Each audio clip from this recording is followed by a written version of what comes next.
Sandra Bradford. Here. Angela Wilcox. Here. Barry Altshuler. Here. Leah Collister-Lazari. Here. Erin Chanding. Katie Karam. Here. Steve Wang. Here. Would you please rise and pledge allegiance? Pledge allegiance to the flag of the United States of America and to the republic for which it stands, one nation, under God, indivisible, with liberty and justice for all. Thank you and welcome to our regular Board of Education meeting on July 12th of 2022. I want to start today with just asking for a few moments of silence as we remember our friends and our neighbors in Highland Park.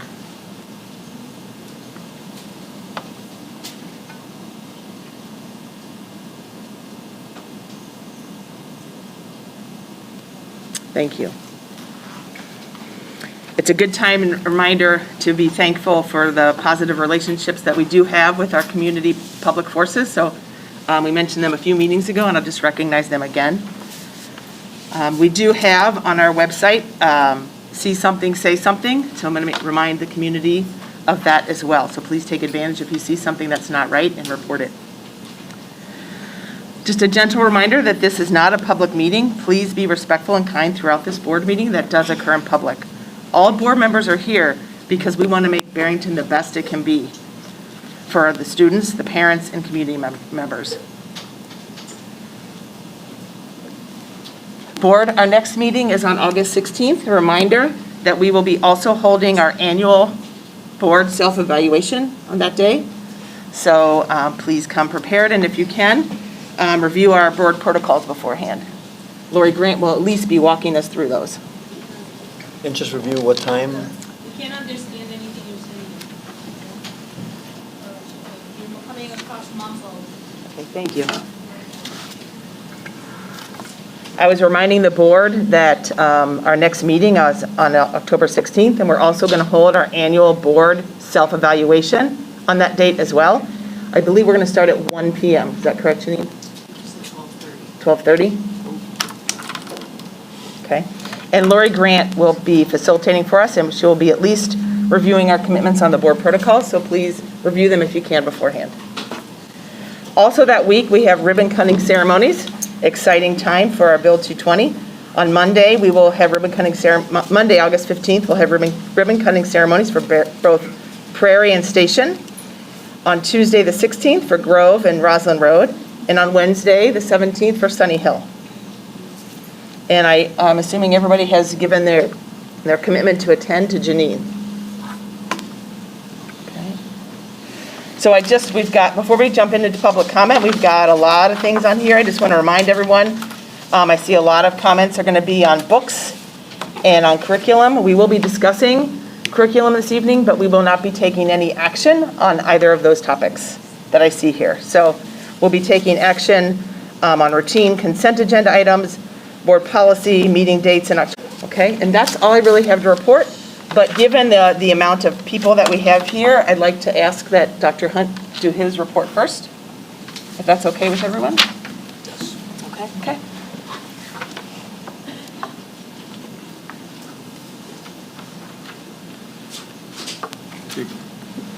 Good evening. Thank you for being here this evening. I do want to address a couple of things related to some communications that the Board of Education has received lately and a few other important updates for the district. I want to speak to Senate Bill 818. First of all, the district actually received a press update. That's the policy service update that supports the Board of Education in November, asking the Board of Education to review a policy specific to Senate Bill 818. Policy committee at that time made the decision to table any action on that policy until we better understood where the Illinois School Boards Association or Board of Education was going to land with alignment to Senate Bill 18. So recently, we did find out in August that the recommendation from ISBE will be to align with the standards within Senate Bill 18. Although we will talk about this later tonight, I think it's important to at least give the board an update, letting you know from an administrative perspective we are not recommending to the policy committee to move forward. We're recommending to not adopt the policy implementing Senate Bill 818.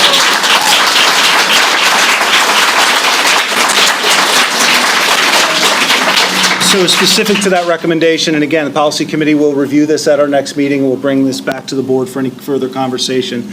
But specific kind of reasons for that, there's a significant amount of content and grade levels that we frankly cannot absorb based on the number of standards that we teach and the level of appropriateness of age in that content. And we think that it would be pulling away from the core curriculum. Secondly, ISBE has not provided direction on if the district has to adopt all or nothing within that policy, so that's important for us to know as well. And then also, I think it's important for the board to remember, we will have to continue to provide the mandated units of study that are within the health and PE curriculum that we have been offering over time. So we'll continue to do that. That includes human growth and development, family life, including sexual abstinence until marriage, and age-appropriate sexual abuse and assault awareness, prevention and education in grades PK through 12. So to be clear, those are mandated in law, and we will have to continue to include those. I want to clarify again, policy committee will have this conversation at our next meeting, and any action or any further information regarding that would come through policy committee to the Board of Education. I also want to address book challenge. I know that's, we've had a lot of interest in that. I addressed this in our last meeting as well. We do have a procedure for the reevaluation of materials that we are undergoing currently with the book Gender Queer. The school review has been completed, and that has been shared with the Board of Education, and we are moving forward with the district level review at this time. That process is ongoing. I would anticipate this book review to be completed and shared with the Board of Education by the September Board of Education meeting. So those are two updates I wanted to share, as well as some other items district-wide. Some really good news for the school district. It was definitely in spring of this year where an email came across my desk from ISBE asking districts to apply for a competitive freedom grant. And I think there might be some that thought we were crazy with the timeline and how quickly we had to turn around to file that grant. But I'm pleased to announce we were successful, and we will receive $350,000 per year for the next 3 years, totaling over $1 million to support students. The grant specifically is written to enhance opportunities for students at Sunny Hill, enrichment opportunities outside of the school day and after-school programming. I want to thank Becky Weigel, Nate Rouse, and the Boys and Girls Club of Dundee Township who signed on as our partners with this grant. So that's a great thing for our school district that will help improve opportunities for our students in the Sunny Hill community. Also want to recognize and thank those involved that helped us receive the Harper Community Innovation Fund grant.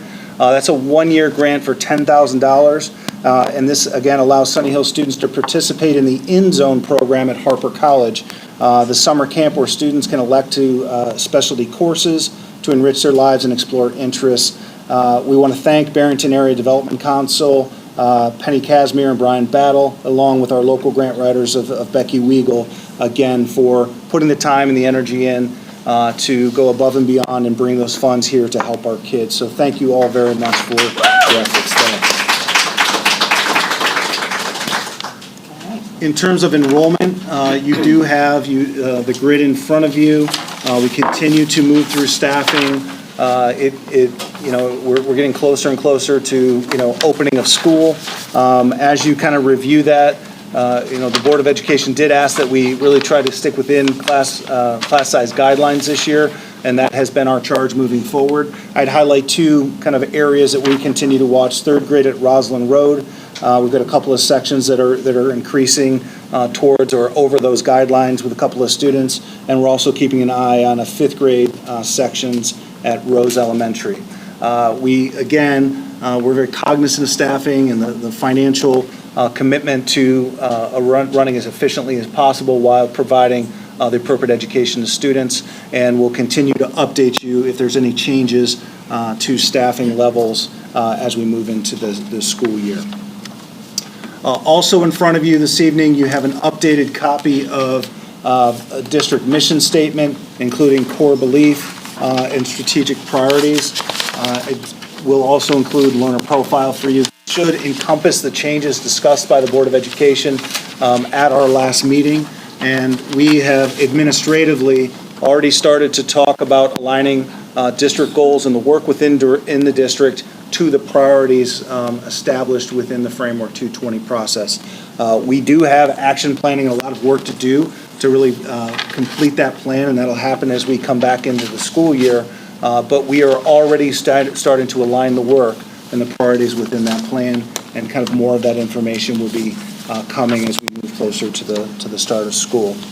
Lastly, Ms. Bradford talked about the exciting groundbreaking opportunities for referendum, and I unfortunately don't have equally good news to share, but I think it's important to share with the Board of Education and as well as our public. Dr. Bine over there did kind of late breaking news a few meetings ago regarding a gravel strike that's impacting construction throughout the area. That strike has moved into week 5 at this point, and at this point it is starting to impact the progress that we've are able to make with some of our construction projects. So if you look at Barrington High School specifically, we were about 1 week ahead with that project. We're anticipating being about 3 weeks behind as of right now. A project that should have concluded in September, now looking at possibly October.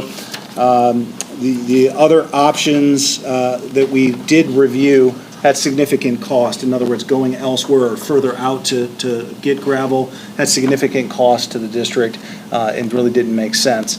I want to commend Dr. Bine, Dr. Winkleman, and the construction team, as it looks like they're trying to be really creative with the Prairie parking lot. As you know, that was a big project that we were slated, worried that the gravel would impact that.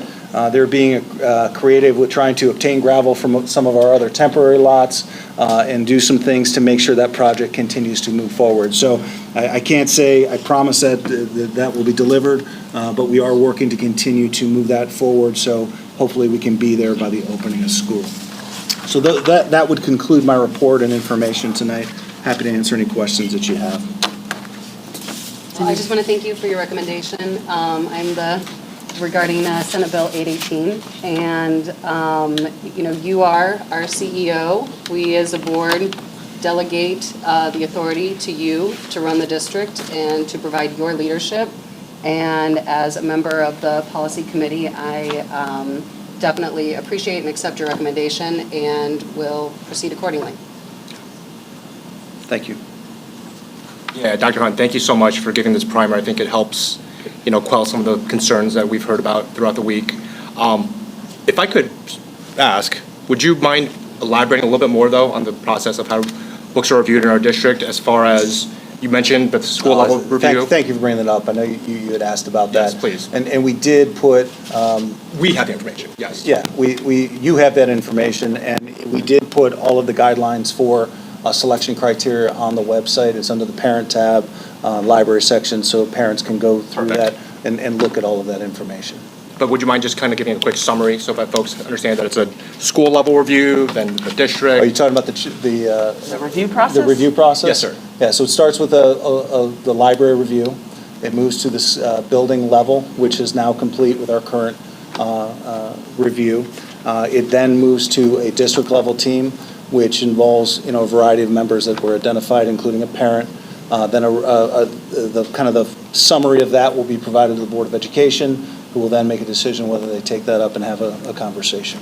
Correct. So at the end of this process, we as a board have an opportunity to discuss as well. Sure. Perfect. Do all reviews go through all 3 levels? No. So how do you determine, I understand this, there are a lot of emails. You look at the policy, as it moves through the review, parents or those who challenge a book have the opportunity to continue to move it forward. I see, okay. When it comes to the board, is that a discussion or an action item? It'll be a discussion, I think, originally, and then we'll hear where we want to go with it, and then it could be an action item. Okay. Yeah. All right. The board is able to dispute it's a recommendation, I'm assuming. It's not a final answer.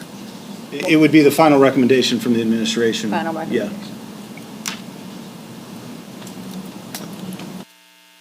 I feel like I'm hearing the desire for it to be an action item.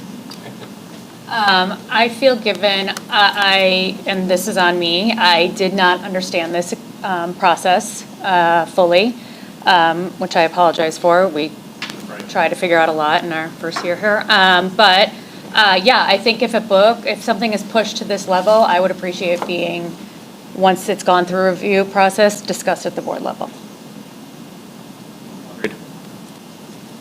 So what we'll have to clarify as we kind of go through this is that typically I would share that information, the board would let me know if they want to discuss it. Is that the process, or am I hearing this board wants everyone to come to this level? I think what I heard was if it gets to the district level, right? If it gets that far in the review process, We should be discussing we it. should discuss it. Okay. And we can talk about that during our self-evaluation too, right? It might be a point that we want to review. Did the previously reviewed book get to the district level? It did, and was shared with you, with the board in a weekly report. I think in my experience, that would be the time where the board said, hey, we want to have a conversation on the board level. And that is where I apologize for not quite understanding the system. So, I mean, perhaps, and I know you said that process is over, I do have questions. I already, and maybe we want to discuss this after we hear from the public. I mean, I already questioned who is listed on the reviews. I think that this needs to be, especially if it gets to the district level, it should just automatically be transparent at the board level, public discussion. And I'm with you, Katie. I misread it myself. And so I guess, I know you gave a pretty resounding no last week, or last meeting. I guess my question would be, because, Trouble hearing you. sorry, because, All the microphones. All the microphones. Just talk into the mic. Just pull it a little closer, Steve. I can Okay. hear everyone just fine. All right. okay. I'm sorry, is this better? We'll get all up in here for y'all. Is this working? Yeah, is this better? I'm sorry. Yeah, back off a little bit. All Back off a little right. bit.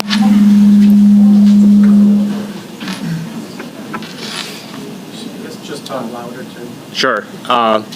Well, I guess for our purposes, my understanding from our prior meeting was that because we had missed as a board, and again, my fault for not understanding this, but in February when that review of that last book was done, because we did not request a board discussion at this stage in July, 5 months hence, we're now not able to ask for a board level review, correct? Yeah, I would say that the policy and the procedures that are established limit that for 1 year. And I would tell you, after digging into this and having some conversation with legal, Yes. I think we do want to look at this, but I don't want to do it in the midst of course. while we're going through this, right? I don't want people thinking we're looking to change something because of Totally where we're understand. at today. So I do believe we need to have a conversation as a board and get some legal input into as Katie mentioned, the process and how that lays itself out. I just would suggest we get through kind of where we're at Sure. right now. So to clarify, you've confirmed with legal that because, as new board members, let's say. I did not ask that specific question. Okay.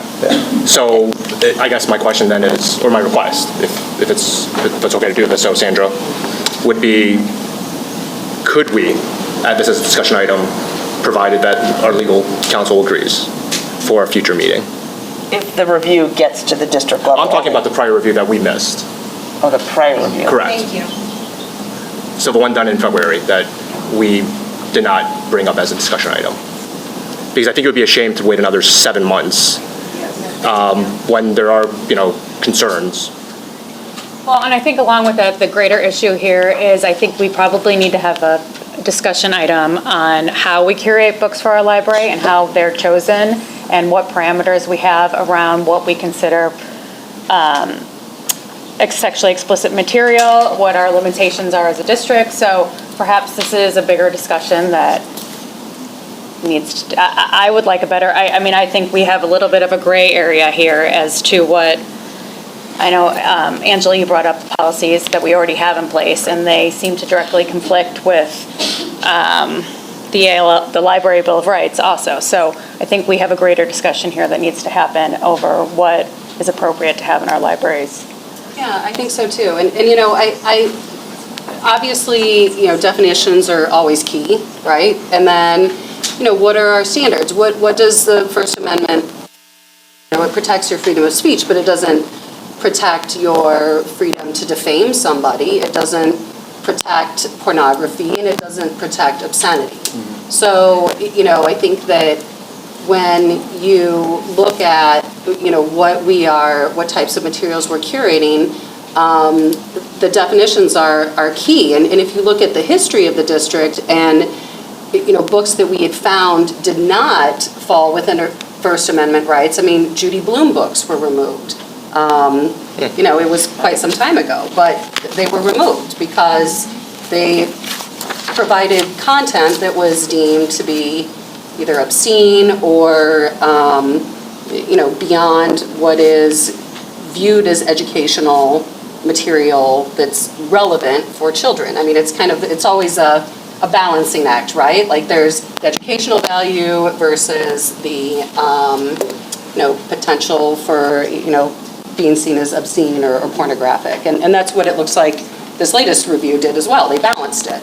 So I think that it's timely, it's relevant for us to discuss those definitions and to discuss what that balance is in our district, because I think that that's a question, you know, and you know, maybe that has changed since, I don't know, 15 years ago when certain books were removed. But Yeah, and you have professional educators that are experts in this, that need to be a part of that process.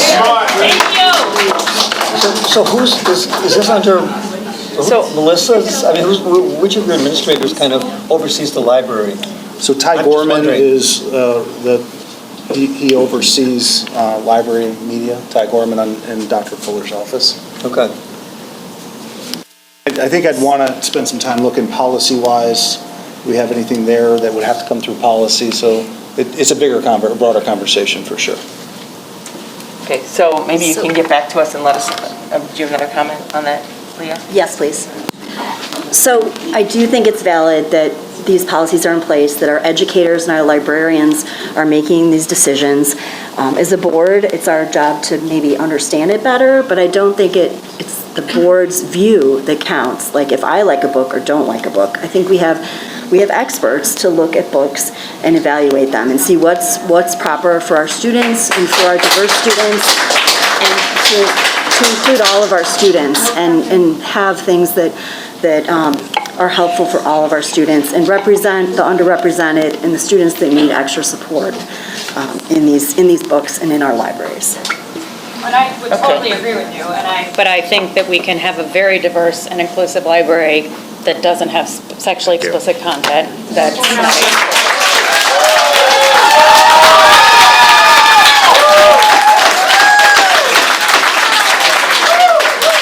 And I would actually, along that line, I also agree with you, Leah, but and this is a greater conversation. I have personally, and maybe this is me, and I'm not meaning this to be offensive, I have a problem that some of the people involved in the book review process are also the people in charge of putting the books in the library. And I find that. So we don't have this conversation now, this is not on the agenda. Can we agree that we would move it to a future agenda item? When Dr. Hunt sees that it's feasible? Yeah. That sounds good. I mean, there's a couple things happening. One is we're looking at a specific book. We need that process to play itself out. Correct. The second thing is we need to look at the process, and I know that people on, you know, both sides and in the middle want to make sure that we have a fair process. And I think we have to defer to the superintendent to kind of give him time, even just being here a year, to really dig in. And didn't realize we were quite going to have, you know, this kind of an explosion, you know, this early in his tenure. But we have to give him some time to kind of look at the process, look at the policies, we're not here tonight to talk about any one book. That's not on the agenda, and, nobody's going to censor books or put books back on a shelf right now. So the process is in place, and I think we have to let the process play out. It may not be fast enough for many people, and, I apologize for that, but we want to have a fair process. And that's what's happening now, and I think let's let the process play out, and then we can at least have a discussion. We don't like the process, we like the process. Depending on, it doesn't matter how they end up with this book, is the process fair or not, and then move on from there. So, So, I just we're not want gonna to have this be, discussion tonight, though. I just want to be clear, so we want to have a review, we want to have a future discussion on the book review process itself. I think that's probably most appropriate after we've gone through the process for this particular book, hearing what you had to say, Dr. Hunt, right? We don't want to come across as reviewing it midstream of this particular book being reviewed. I guess. Is that okay? I guess my perspective is, just to not further delay, if I recall, I think I heard that because of administrative leaves and just summer schedules, this won't be completed until September. I'm not sure that we can wait until September to review the process. I don't understand. I think we can review the process, but keep the same process for a book in question. Does that make sense? Meaning we don't change the process midstream, but we still review it so that in anticipation of its completion, we're ready to hit the ground running with how we. Just to be clear, to do this right, Sure. it's not just read it and come here and say this is what it says. I mean, there's national best practice. There's, our own staff that would have to be involved in that conversation. This isn't just I can turn this around in a week. This is going to take some time. So just be aware, if you want it done right and done well, it's going to take some time. And, a lot of these decisions are where do we want to prioritize and where do we want to spend the time? The board is telling me they want to look at this. I'll propose a time frame that's reasonable for our staff to get the information together and bring it back to you for a conversation. So can you also include in that how much time it's going to take? Because we do have a lot of priorities that that we've agreed to address this year as well. Yeah, and I would say that, education of our children is still our number one job here, which is, we had a presentation last week, or whatever we met last, about our test scores. School is starting. We really need to focus on education as our number one priority. I'm not saying that this is not incredibly important as well, but, we are a school district to educate children. So I really don't want to, I don't want this to fall off of the radar, but I also don't want to prioritize this as school is starting, that we need to re-review the book review process and have a new system in place by the start of school. I feel like the process has started, the books have been taken to be reviewed, et cetera, and that process is ongoing. So there's agree. so much work to be done, Yeah. and I really think that making sure that our kids get a quality, top-notch education is, at least from my perspective, the number one job of the Board of Education, so. Thank you, Angela. I would agree, and then just add student safety, right? Student and staff safety. Information. Okay. All right. We are going to move to public comment. We as a board value your thoughts and opinions, and in accordance with our board policy, we ask you to state your name and either your attendance area or your relationship to the district before beginning your comments. We're going to limit your comments this evening to 2 minutes because we've got more than 20 speakers. We are going to ensure that all voices are respected and heard, and in accordance with our board equity statement that states that we recognize, embrace, and defend the identities, abilities, and voices of our diverse school community. And per our school policy, the school district expects mutual respect, civility, and orderly conduct among all people on school property. We are committed to addressing the issues and not attacking people, and we ask the community to do the same. I ask you, please to be kind. If the crowd is too disruptive, I will be calling a break in which the board will leave through this door, and we're committed to the Open Meetings Act and not violating it. So please, let's not be disruptive and let's not delay the meeting. If someone else has represented your views, please do not feel the need to repeat their comments, Instead, consider standing to show your support. And I've seen a lot of signs that are brought in here. I've been asked also to keep the signs below your head so we're not blocking the view of everybody in the room. We ask that these actions do not delay or impede the public comment or the work of the board. As a reminder, public comment is not a conversation, and it does not necessarily reflect the views of the board. If any comments require further attention, we will ask Dr. Hunt to follow up and report back to the board. My role tonight is to lead us through this meeting and per our board protocols. Okay, please be attentive and listen for your name to be called. And I'm going to call up, because we've got so many, I'm going to call up 2 at a time so that we can try to get through this quickly. Can I just add, that rude person in back holding her sign up, we are filming this for the rest of the community. Not everybody is here. They want to see our meeting, they want to hear what you have to say.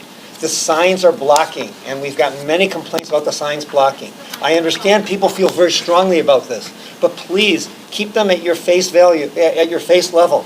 Up here, you're blocking people's views, and your community wants to be part of this too, just because they're not here. So please be fair. Right.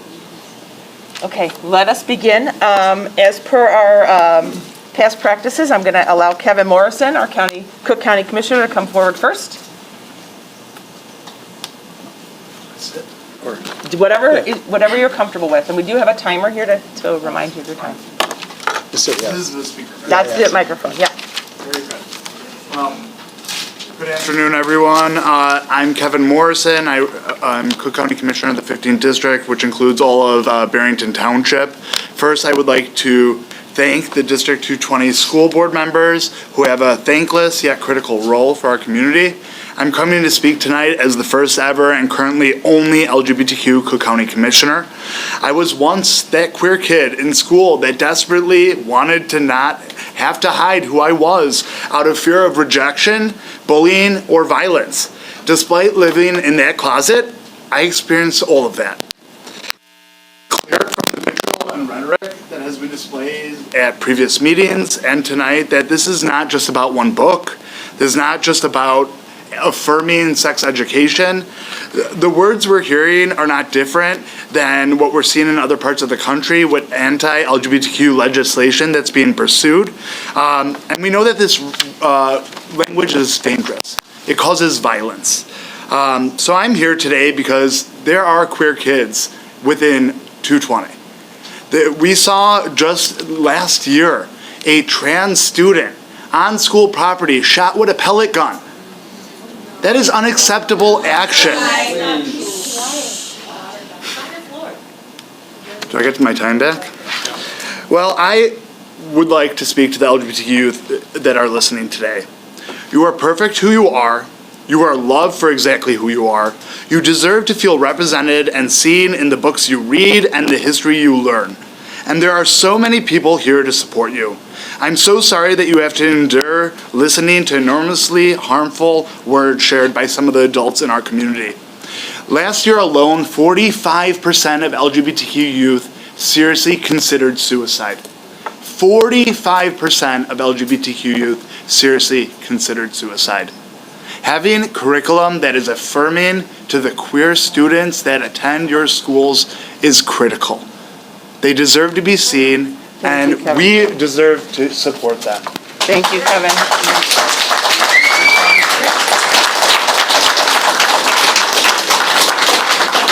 Thank you, Kevin. I allowed him a few extra seconds because he was interrupted.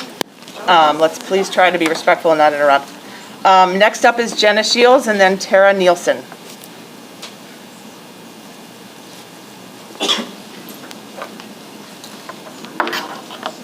Hi, my name is Jenna Shields. I'm a parent of a Barrington 222 children. First, I want to thank Dr. Hunt for not adopting 818. Thank you so much for listening to common sense, parents, and the community. I'm here to alert the board, if you don't already know, that a petition has been circulated throughout our Barrington community.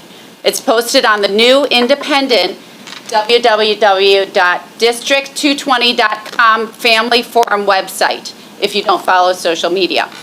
To date, the rapidly growing petition has more than 1,300 signatures from concerned citizens, family, and taxpayers.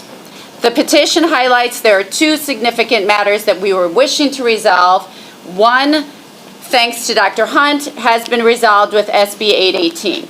The second was the need to filter obscene and pornographic content across all media and resources. So that content has been promoted by the teachers and is available to our students. The idea of parents having to filter for this or routinely opt out is unacceptable. While many policies exist to address obscene or pornographic content, the school library policy still needs to be updated. We ask that an independent task force that includes parent representation be developed. A rating system similar to movies and TV, as well as a way to report inappropriate content. We also need training on how to handle these student inquiries about adult content and conversations, referring to students, referring to the parents and guardians. So thank you very much again, Dr. Hunt, and thank you. Thank you, Jenna. After Tara will be Shannon Finus. Hi, thank you for allowing me to speak. My name's Tara Nielsen, and I am a concerned parent. I came here tonight to state my opposition to using any part of the National Sex Education Standards in the curriculum here at Barrington School District 220. I want to begin by looking at where these standards came from. They were written by a nonprofit advocacy group known as Future of Sex Education Initiative in partnership with Advocates for Youth, Answer, and Psychus, with contributions from Gender Spectrum, Human Rights Campaign, Planned Parenthood, and a number of other extreme advocacy groups. These are not education standards written by academics, but rather ideologies advocated by these groups to push an agenda. We must push back on this agenda. It's harmful to the health and safety of our children. They tell our children they can be whatever gender they choose. They advocate for allowing gender-affirming therapies, puberty blockers, and cross-sex hormones without parents' knowledge. They want us to believe children are sexual at birth and begin experiencing sexual pleasure at a very young age. They are extreme activists who have made their way into mainstream education. It's not for me to judge adults who choose to live alternative lifestyles. They have the God-given free will to make their own choices in life. But I take exception when they think it's okay to push these lifestyles on our young children. Their ideologies have no place in our public schools. They do irreparable damage to our children. These new standards are not appropriate. How is it age appropriate to teach children in grades 3 through 5 all about romantic and sexual feelings and masturbation? How is it age appropriate to require 6th through 8th graders to define vagina, anal, and oral sex? No part of these standards are acceptable. We're pleading with you to review the curriculum that's currently being used here at Barrington Schools and leave it at that. Thank you very much. After Shannon will be Susan Jensen. Hi, my name is Shannon Fineiss. Next year will be my 21st year teaching physics at Barrington High School. I also live in the district and have 2 children attending Grow. Next year they will be in 1st and 3rd grade. I'm here today to stand up for the opportunity for our children to have a choice in the books they can check out at the school library. I understand completely that there are books in the library that offend us. It is said that a good library has a book that could offend everyone. Censoring award-winning books because some people do not agree with the content is a slippery slope.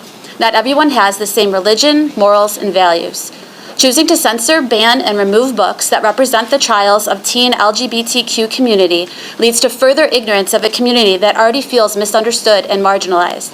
That ignorance leads to hurt feelings, further marginalization, and bullying. Describing this as dangerous is not too strong. LGBTQ students are the highest risk group for suicide. The Trevor Project found that 52% of LGBTQ youth who were enrolled in middle school or high school reported being bullied either in person or electronically, and those who did had 3 times greater odds of attempting suicide. All students should be able to see themselves represented in our schools. We need to include and accept all students and give all students a chance to be fully welcomed into our classroom and community. The board policy manual states in section 610 that the district objectives are to foster student self-discovery, self-awareness, and self-discipline, develop students' awareness of appreciation for cultural diversity. The district equity website states Barrington is focused on creating and maintaining an environment of diversity, inclusion, and respect in our school system and in all aspects of our school community. I love my students, that is why I teach. I love my own children. I love the Barrington School District, which is why I chose to spend my career here and bring my family here to participate in it. I'm not advocating to force any student to read any book they are not comfortable with. I'm advocating for the right for my children to have access to books they may eventually want to seek out. We should not be spending our time trying to censor, ban, or erase the experiences of an already vulnerable population. We should instead direct our precious time to supporting the educational process. Thank you, Shannon. Susan? And after Susan will be Emily Young. Susan. Yeah. After you will be Emily Young. Thank you. I'm a Barrington area resident, a Barrington High School alumni. My daughter is part of the queer community and has had suicidal thoughts and has been hospitalized for those thoughts. My name is Susan Jensen. Thank you. I'm thankful to have a chance to speak tonight. I was very sorry to see that a group of parents is working very hard to ban the book Genderqueer. Parents have the right to guide their children's reading, but parents should not be making decisions for other parents' children. Specifically, a small group of parents should not dictate what books other people's children are allowed to read. Books are tools for understanding complex issues. Limiting young people's access to books does not protect them from life's complex and challenging issues. Even if they're not in the library, many books can be found for free online as well as through apps at the public library, so kids will find them whether you ban them or not. Young people deserve to see themselves reflected in libraries' books. Reading a book does not make one straight, gay, bisexual, transgender, or non-binary.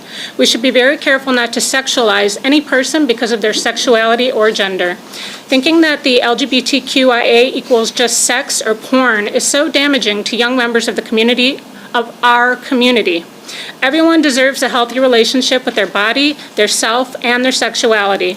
There can be elements of the LGBTQIA culture that is hypersexualized, but the same can be said of heterosexual culture. Take cheerleading or volleyball uniforms, or even our football uniforms.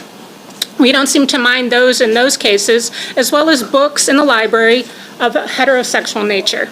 All kids want to express themselves, which is normal. Acceptance matters. It's been proven to save lives. Many in the LGBTQIA community do not have allies, and reading about similar people can help them know they are normal. They exist. They are human beings. Removing and banning books from libraries is a slippery slope to censorship and the erosion of our country's commitment to freedom of expression. If one book is banned, what's to stop the next and the next? Thank you very much. After Emily will be Sylvia Tolman.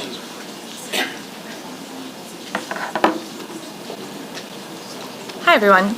My name is Emily Young, and I am a resident in town. I'm also a trustee on the Village Board of Barrington. I care deeply about our community, especially the young people who call our town home. As was mentioned earlier this evening, education is of the utmost importance when we're planning the education of our children in our town, and that extends to quality sex and relationships education at school. This education protects children against abuse and harassment, helps them develop healthy relationship skills, and improves their social and emotional learning, media literacy, and academic performance. For a long time in America, sex education has failed students by denying them an education on important topics like STDs, consent, and healthy sexual relationships. Now we have an opportunity to move forward, and I hope that we will consider that instead of moving backwards.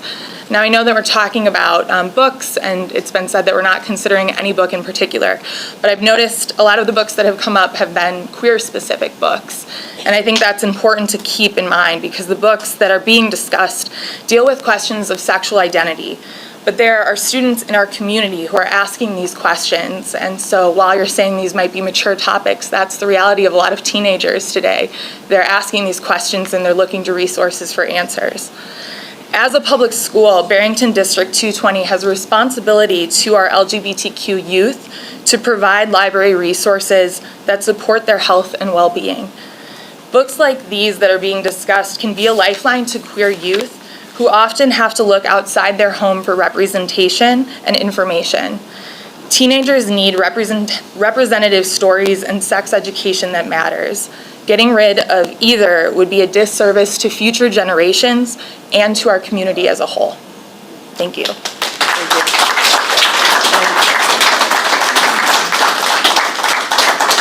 Emily, I just wanted to say, I apologize if I didn't read all the names, so if you want to put, remind me you're a trustee on the comments, and I'll make sure you get up first, as I would any other representative.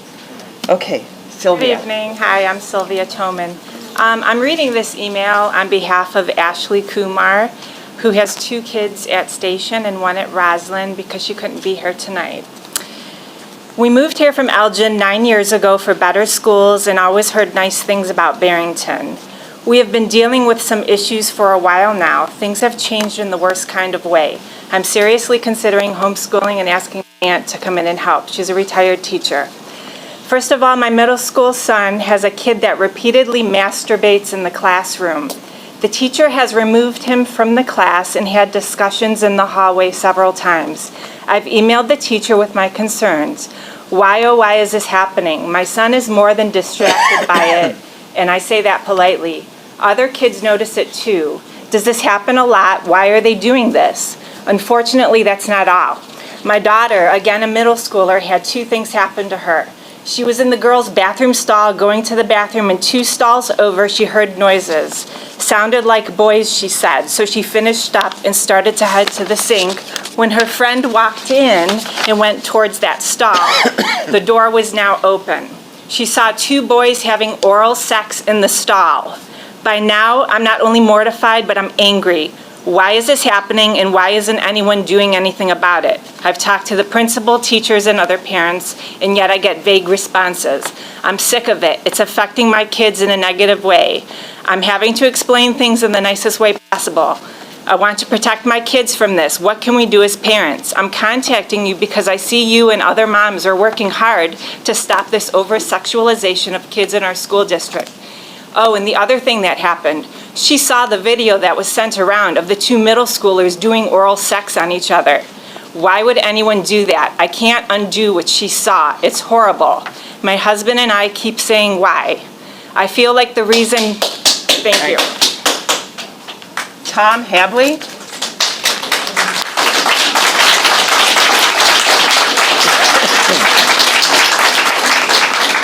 After Tom will be Rebecca Riley.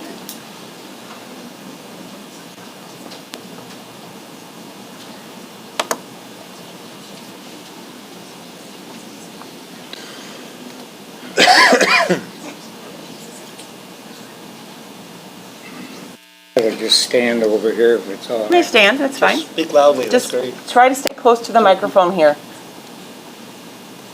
It will pick you up, yep. Tom Hadley, my name. I have grandchildren in the elementary school there in Barrington.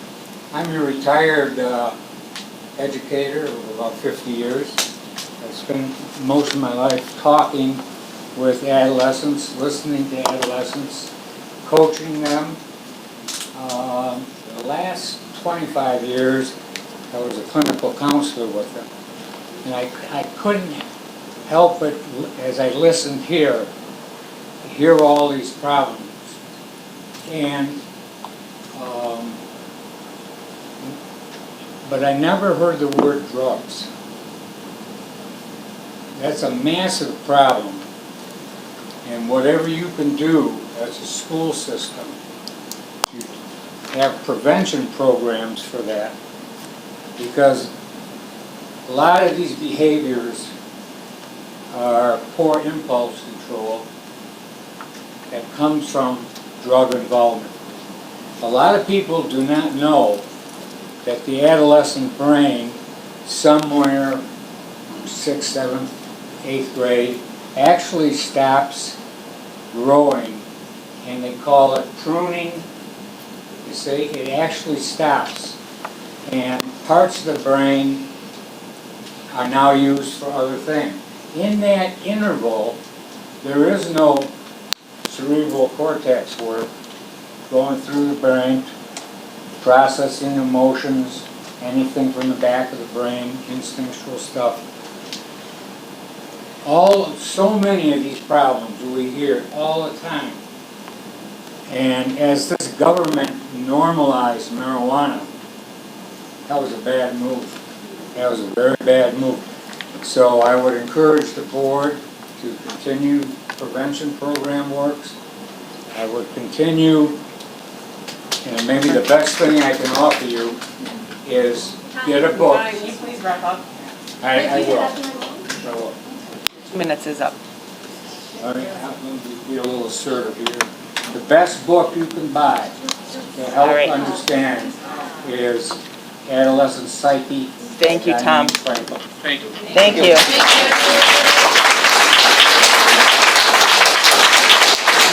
Rebecca Riley, I'd ask you to keep the clapping to minimum so people can hear me. Rebecca Riley, I called you up.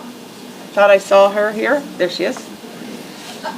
After Rebecca will be Karen Savard.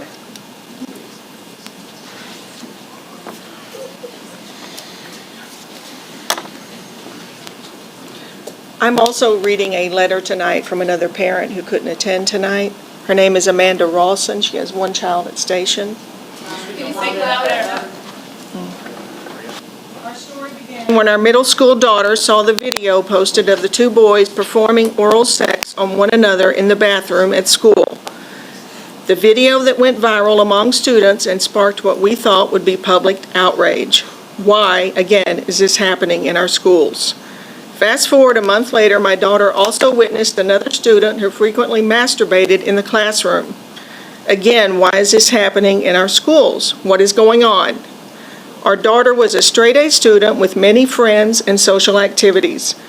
When her moods changed and her grades started slipping, we knew something was very wrong. As she became more withdrawn, we realized we had to get help. After talking with a school counselor and her pediatrician, we got a referral for her to see a clinical psychologist. After weeks of therapy, our daughter unpacked her feelings. Results were horrific. Worse than we ever expected. In short, the doctor told us our daughter had thoughts of suicide and felt isolated due to the growing new trend of gender identity. She wanted to feel accepted by everyone, but she could not cope with the pressures of hearing about girls experimenting, making out with other girls, and boys performing oral sex on each other in school bathrooms. It was too traumatizing and confusing for her, the doctor explained to us. She's a great kid. Our family values and Christian beliefs don't align with this. Kids don't regulate these experiences the way adults do, our pediatrician told us. They can't cope, so they shut down. To be brief, our daughter is still in therapy. She may never fully recover from the mental trauma. What has occurred at school is not only negligible, but criminal. Cultivating this assault on our children is completely us that kids being exposed to porn and being overtly sexualized at such a young age has many risks and dangers. Thank you. Karen? Karen Savard? Okay. All right, we'll move on. Corey Fittis? Wait, I don't have to. I really don't have to do that. I'll give you another minute, but I really don't have to do that, and we've got like 30 more people to go. Actually, I don't have to do that. Please take one more minute. We don't need to create another unhinged, confused, over-sexualized kid in this community.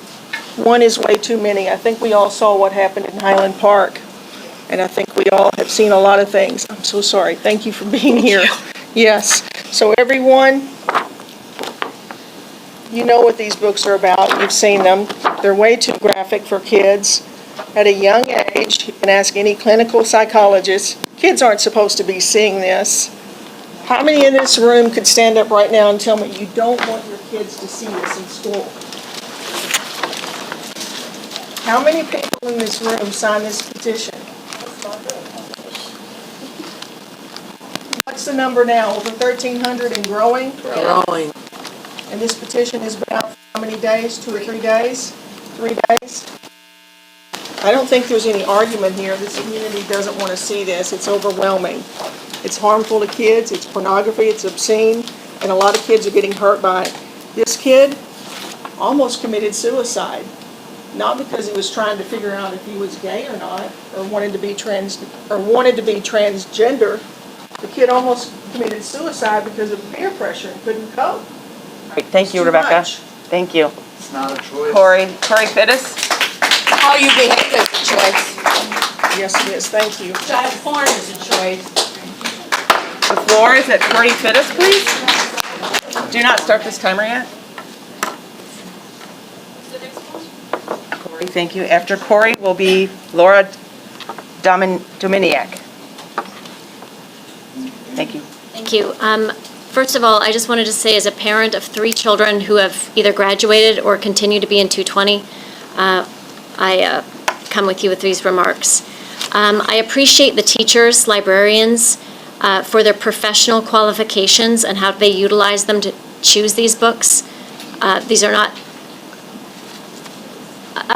regular people off the street who are deciding these titles. They're award-winning books. They're off Lincoln's list. These are generally agreed to be award-winning books. These are people's experiences, and we need to see those in Barrington. They are in Barrington. People just need to open their eyes to them.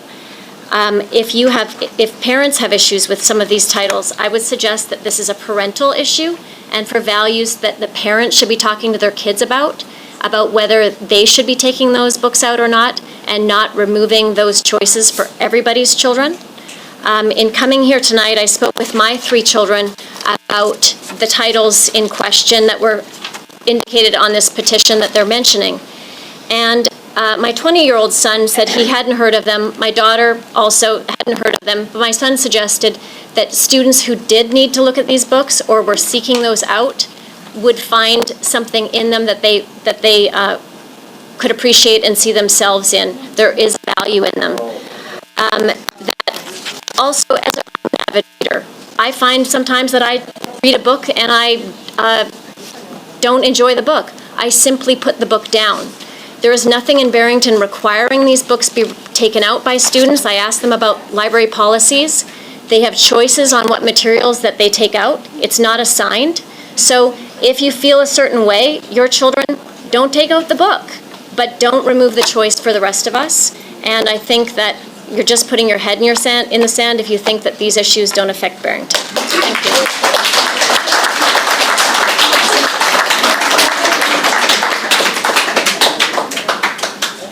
I'm going to ask that everybody please remain silent while the speaker is speaking, or we will call a break. Laura Dominiak. After Laura is going to be Melody Angelos. We need to make sure the speaker feels safe and can be heard. Thank you. Thank you. My name is Laura Dominiak. I have a child who's going into the 6th grade. I've never spoken in a meeting before. I tend to keep to myself, and I'm not one into drama. But I watched the last board meeting, and I have to say that I found it really alarming. And I want the board to know that although that there's a very vocal group of parents who believe very fervently about their thoughts, that there's also a large majority, I believe, of parents in the district who don't necessarily share the same views. But I think that those views might not be heard as loudly for a number of reasons. Number one, I think it's easier just to kind of be quiet, especially if you're somebody like me who doesn't like to speak out very much in public. Because of the nature of what we're talking about here, I think there's a lot of parents who are afraid that if they speak out and say, no, I want a book like Genderqueer in our libraries, that they're going to be labeled as a pedophile or somebody who's promoting pornography. But when I listened to this, I remember very clearly a day. I used to be a school teacher, and I was teaching in Berlin, Germany. And then one of my favorite memorials is in the middle of a Babelsbergplatz in Berlin. And it's this empty library that you walk up, you don't even see it. And then there's this library with all white bookcases with no books in them whatsoever. But there's a door leading to it, and you kind of want to go in there and put books back in the shelves like they're supposed to be. but you can't because you can't go back in history, right? Right next to that, there is a plaque with a quote from somebody, Heinrich, I actually wrote it down. What is it? What is his name? Heinrich Heine. He wrote in 1822, and his quote is part of a play, says, "This was just the beginning." Thank you. Finish the quote, please, Art. Where they start to burn, or in this case, ban books, they will in the end burn people too. I have so much more I wanted to say, and if somebody else wants is going to be speaking, let me know. Thank you, Laura. All right. I have to ask that you allow me to call the names so we can proceed. Melody Angelos and then Monica Casey. Yes, I'm Melody Angelos. I've lived in Barrington for 36 years. I've put 3 children through District 220, and I have 6 grandchildren in District 220.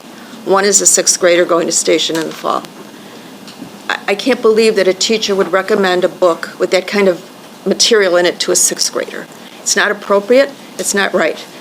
Besides that, the kids lost a year and a half of education during COVID, and I wrote to every board member here. I think you guys need to be focusing on getting that education back to these kids and finding a way to help them catch up, because they lost that.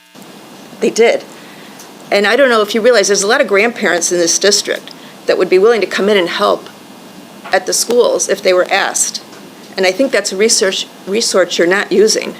But the 6th grade stuff, it's not age appropriate, and it really shouldn't be there. That's all I have to say. Thank you, Melody. Monica Casey. After Monica is Margozada Roble. Hi. Excuse me. I'm Monica Casey. I've been in the district for over 17 years, have 3 children that went through the district, and our youngest is a junior. I want to thank Dr. Hunt for his affirmation that the main priority here at District 220 is education and excellence and leadership, and having the curriculum based on mutual respect of all people, affirming that education, the core education is our key to making successful children in their future, regardless of the paths they take. And I appreciate you considering our voices over the last couple weeks with our letters. I wanted to be clear that our position with a lot of the people here and the petition that was together had nothing to do with the elimination of sex education in our schools.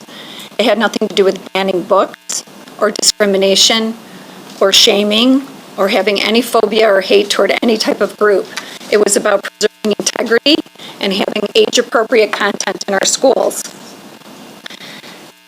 For your information, the SB 818 standards and the opting out of all the schools, right now, 446 have opted out and only 18 have opted in Illinois. That's over 50% have opted out, so I want to congratulate us on joining that.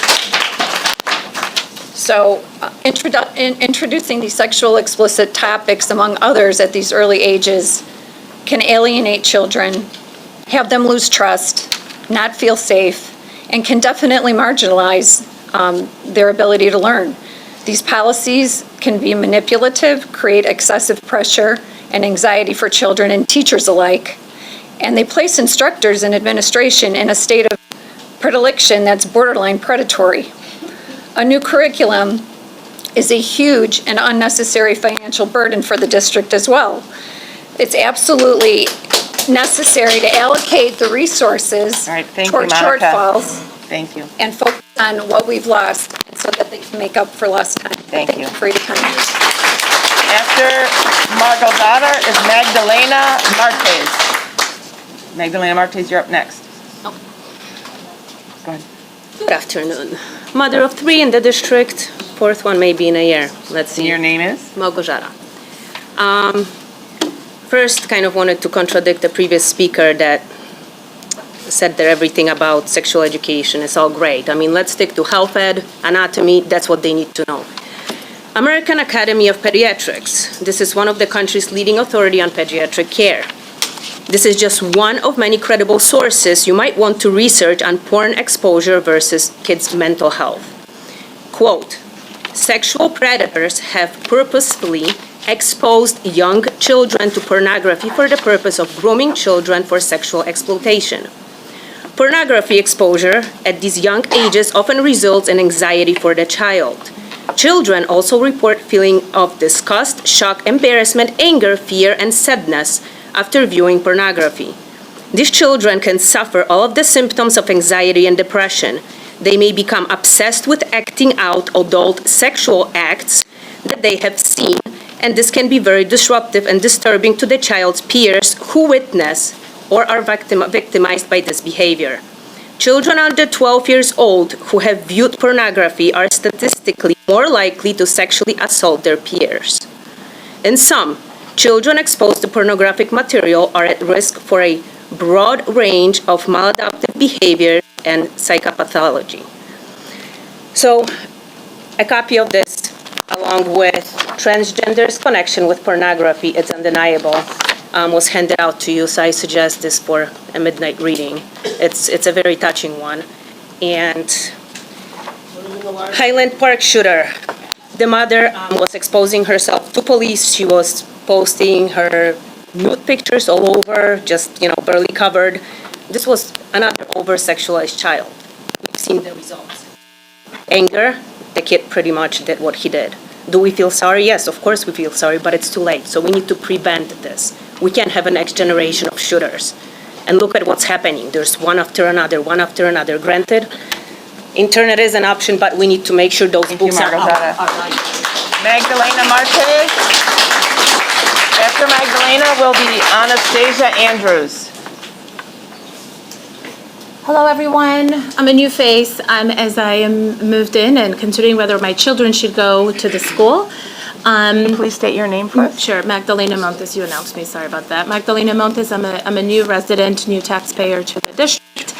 I'm my children. However, I was considering the movement of parents and the community involvement by all of you, by all of the taxpayers, friends, family, etc. And this is the location that we've chosen for our children. However, I am very concerned to re-enroll my kids after a homeschool environment for the last year into the community setting. You are, Dr. Hunt, you are giving me a glimmer of hope by rejecting the SB 818. However, it's still not a final decision.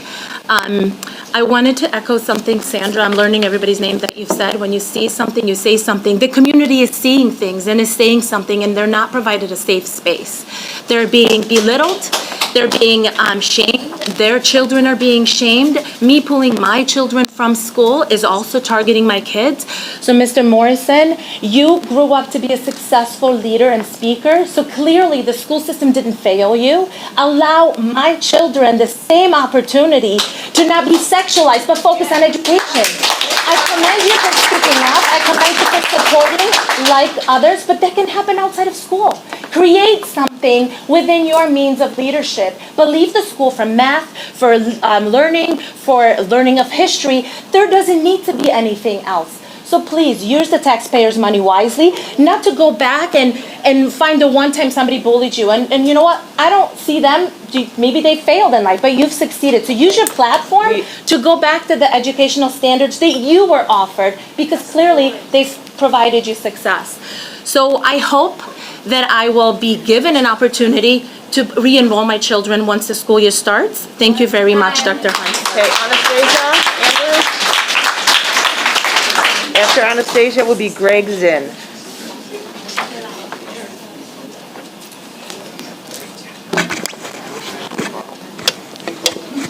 Hi, my name's Anastasia.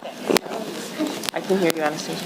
I am a resident of the district for 28 years. And Dr. Hunt, thank you for the update on SB 818. I know that was something that was pending for quite some time and causing a lot of anxiety to a lot of parents in the district. I'd like to respond to one thing. We are the majority, and we do not appreciate the faculty that are choosing the porn books to be available and easily accessible to children. So that needs to be said. No matter what teacher, former teacher, current teacher who has children of a certain gender or any other mental illness that they might be suffering, that has absolutely nothing to do with porn books in the library. So we'd like to know what the exact procedure is for this book procurement. Who, including names, titles, approves the books in our library? What's the review process? I know we heard a little bit about that, but it's not very clear, especially those of us in the room paying attention right now. The verification process, the checks and balances. We're kind of tired of hearing FOIA it. It's not our job to review every single book in the library. It's your job to make sure they don't get into the library. This district is 100% responsible for those books, and you are liable, and you're liable for your faculty's decisions. So, Angela, thank you for what you said last meeting, highlighting that. Steve and Katie, thank you for standing up to us and defending us on the pornographic material in the minors. And just one more thing, I just want to point out, Jim, hi, how are you doing today? Jim McGrath, Indivisible, Illinois, he's the self-proclaimed expert on right-wing extremists targeting high school and college students such as Turning Point and Young America's Foundation. Jim claims that he's a social justice warrior. We're not going to attack. We are not. I'm going to have to ask you to stop. Thank you. Thank you very much. Cut the mic. I need to say thank you. Thank you. I'm going to remind everyone to not attack people.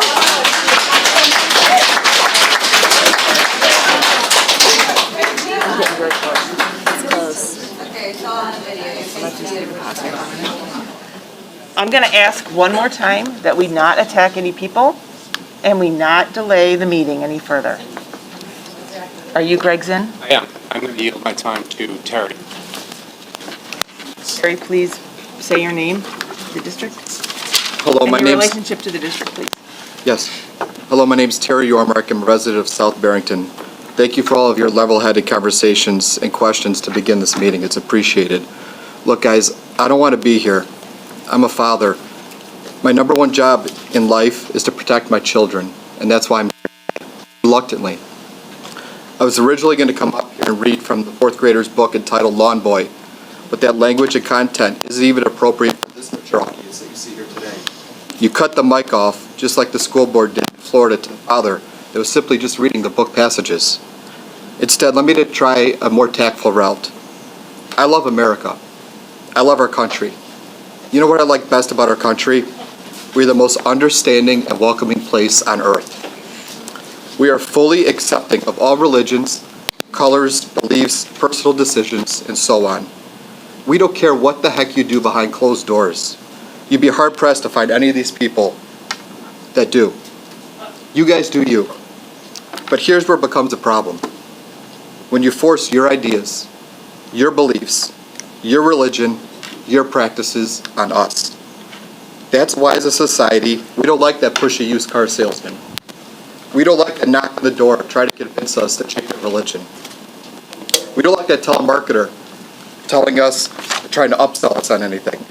We don't like it when we're pushed. But you know why this room is filled? You know what really pisses us off? When you push your ideas and your beliefs on our kids. That's where we draw this line in the sand. Teach your 10-year-old boy about blowjobs from that Lawn Boy book, go right ahead.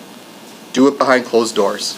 But don't you dare extend that freedom to feel like it's your responsibility or your right to teach that to my child. A child. Let them be kids. Teach my kids about being kind to one another. Teach them about sharing. Right. Thank you, Terry. 2 more minutes. I'm the next speaker. Thank you. I do not need to yield the time, so we're going to move to the next speaker. Before me, I'm the next speaker. I understand, but we do not have to do that. We still have more than 20 speakers to go. I'm the next speaker in line. He was the first I speaker. understand. He's in a. I'm going to give you 1 minute like I gave the former person. One more minute, please. Read his 2 minutes. Why don't you read it? He has 2 One more minute. That's real fair. Thank you. You know what? I'm just going to take a break if you're going to extend longer than 1 minute. 1 more minute, and then that's it. You know why our kids? Do you know why our kids are not being taught? Do you know why our kids are not being taught about what's going on in Russia or the oil crisis or the bond markets or the stock market. Do you know why? Because their minds are not complex enough right now to understand that. That's the same reason you can't be teaching them about this crap, because their minds are not fully developed. I have a question for all of you. When you were young, what did you want? You wanted kids to be kids. You just wanted to be a kid. Well, you know what? These kids just want to be kids right now. Why don't you go back to when you were a kid and remember that? Let them be kids. Thank you.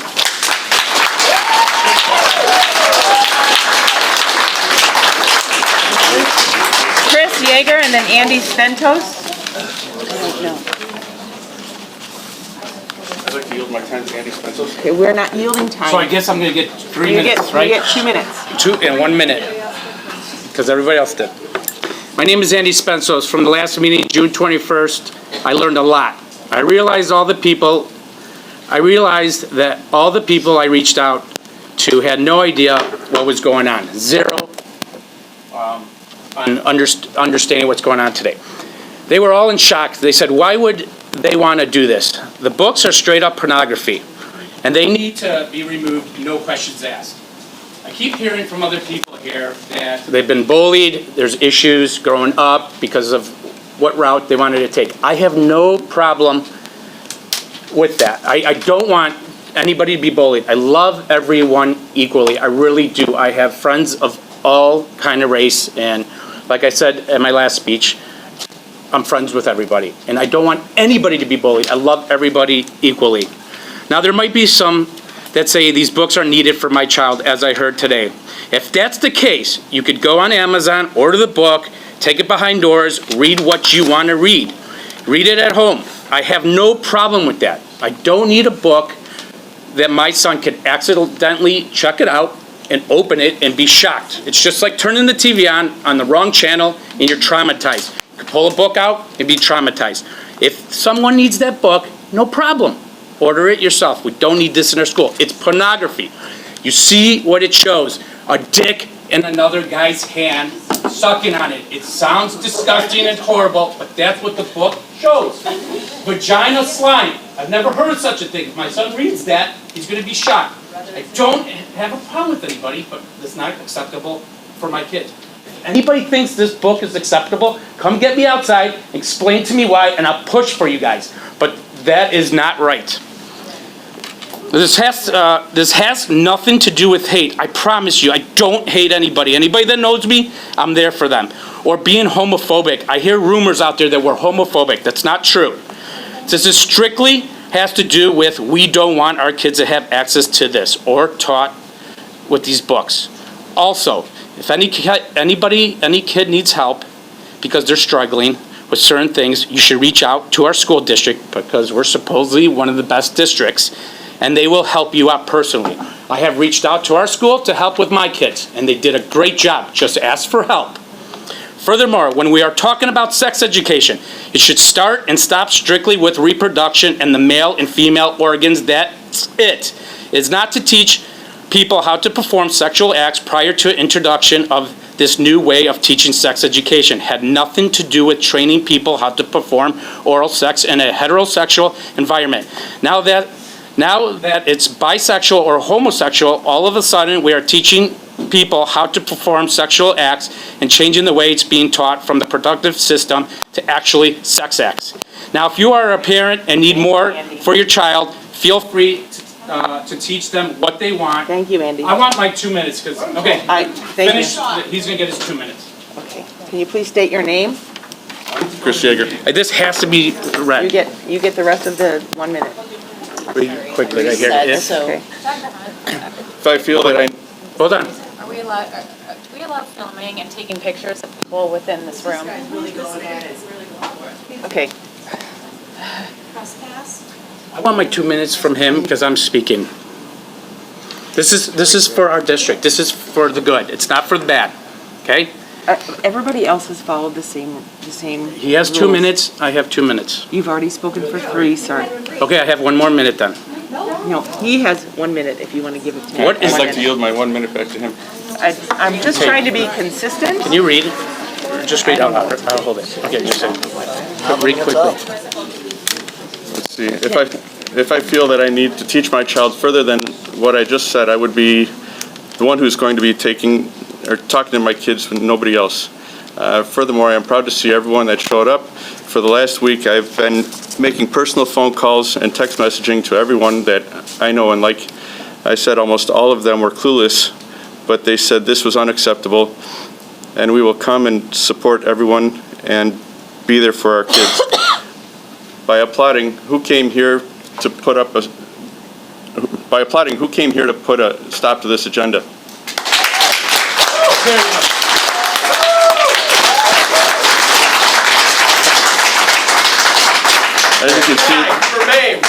As you can see, that would be a majority of the people of this school opt out of 18-acre, or let's see, as you can see, the majority is against what we are trying to push. Please put this to an end. 54% of the schools have opted out.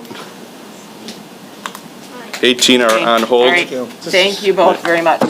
Next up is Christy Johnson, and then Sophia Amen. Okay, Christy. Thank you. Sophia Amen, and then Gina Williams.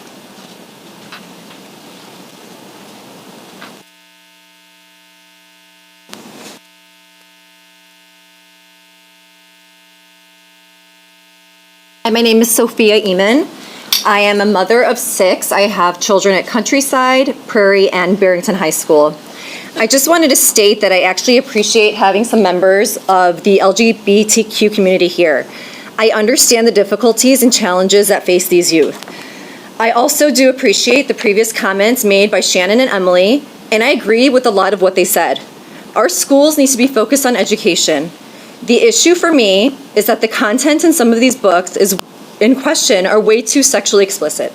Reading about directives on how to give a blowjob and a handjob does not need to be in school libraries. Pictures of how to give blowjobs and handjobs should not be in our school library.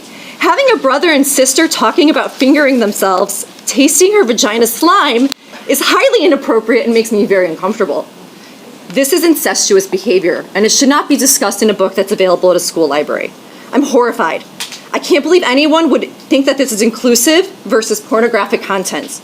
Why can't there be queer books or LGBTQ representative books that don't have explicit sexual content? There is so much more involved in a healthy relationship other than having sex, giving handjobs, getting blowjobs. This is not what a gay relationship is about. It's not just about sex, and I think you guys would agree with me. It's not about having a brother and sister fingering themselves. Like, this is outrageous. I can't even believe that this wouldn't be pulled immediately and not even reviewed. If my 6 kids ever saw this content, I would be mortified. Absolutely mortified. This is completely X-rated. I don't even see this in movies, in R-rated movies, and we're having this in our school. I just really want everything to be focused on education. I want kids to feel included and not excluded and not bullied and not want to commit suicide. But this isn't the answer. Showing them how to do these acts in 4th grade, talking about a 4th grader giving blowjobs, is completely irrelevant and not acceptable. Thank you, Sophia. Gina Williams and Jessica Spentos after Gina Williams.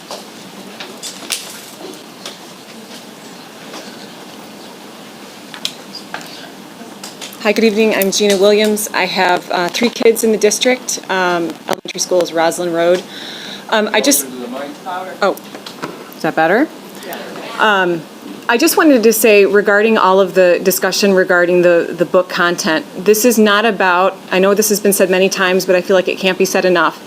This is not about the fact that it is LGBTQIA content. There are hundreds of books in the district that are wonderful for feelings of inclusion and kids wanting to identify with someone who's like them. This is about porn. It's about porn. It's inappropriate graphics in a book that is accessible with a middle school sign-on to the Barrington High School online library. I checked on my own kid's iPad. That means someone in 6th grade could get the ebook. So I just want to clarify that. This isn't about any kind of hate. If there was some other content, heterosexual content, we would be just as outraged. It's just what's there, and it shouldn't be there. There's public libraries for that. We're talking about school libraries. We're asking you to please protect our children, protect their innocence. Please keep this out of the school libraries. Thank you. Thank you, Gina. Jessica Santos, and after Jessica is Marcia McCleary.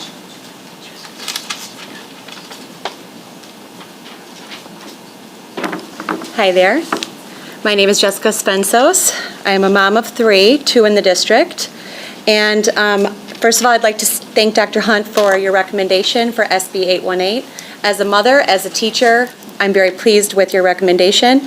I'd like to take a moment to read some of the comments left on the petition that was put together by 1,300 concerned citizens. And I'm not going to name these people because they're all named. You can see it's public record. I'll just give you some quotes of what other people are feeling, people that are not here today. First and foremost, porn and obscene graphic materials do not belong in our schools. Children must have protection from this destruction. Parents have rights. I am protecting childhood. We must protect the innocence of children. Explicit content has no place in our schools. Pornographic materials can have a great mental impact on our innocent children. Say no. We can't allow this exposure to our kids. They are too precious. Age-appropriate materials should always be the main priority. Children and adolescents should live in an environment free from pornography, especially in their school. Common sense. Explicit and obscene material is not appropriate for children and has no place in schools. It's time to stand up for our kids. Explicit material of any kind or persuasion has no place in schools. I can't even believe this is debatable. Schools should never provide minors with access to pornographic materials. Protect childhood and innocence. Kids get such a small window of time to be innocent. The schools do not need to expose them to this obscene sexual notions and inappropriate ideas. It's wrong. It's inappropriate. We must protect our babies. Get this poison out of our schools. Content in schools needs to be age appropriate, and District 220 should maintain local control for sex education. I'm signing this because it is time for District 220 to start thinking of our children's best interests and not cave to propaganda anymore. Thank you. Thank you. After Marcia is Rich Hoffer. After Marcia. Hello, I'm Marcia McCleary. Thank you so much for hearing our comments, and thank you for the response on SB 818. That's great news. That's great. So I just wanted to say, again, just to reiterate what others said, this isn't a place and a conversation about discriminating against any group of people whatsoever. It's really about the content we're showing, that's age appropriate or not. Just like you go and see an R-rated movie, you're going to probably view part of it first or look at the review before you take your teenager to that. It's the same thing we want to do with the books. District already has several policies, and Angela mentioned one of them at the last meeting. I found several more. One of them is about internet safety. It says that devices shall include filtering devices while on district network, prevents minors to depictions that are obscene, pornographic, or harmful or inappropriate to students. We also have one that talks about publications in school, and it talks about school-sponsored communication shall comply with ethics and rules of responsible journalism. Text that is labious, obscene, vulgar, lewd, and invades privacy of others is not, basically is not allowed. I'm summarizing. And there's another citing in that same policy similarly. So this is, in summary, this is not a new concept about content in schools. I know this has been contemplated by the district many times, and we're just asking that it gets extended into the library and throughout as like a core belief of the process, that we don't have adult content being exposed to our children, and that's something that the parents make the decision on.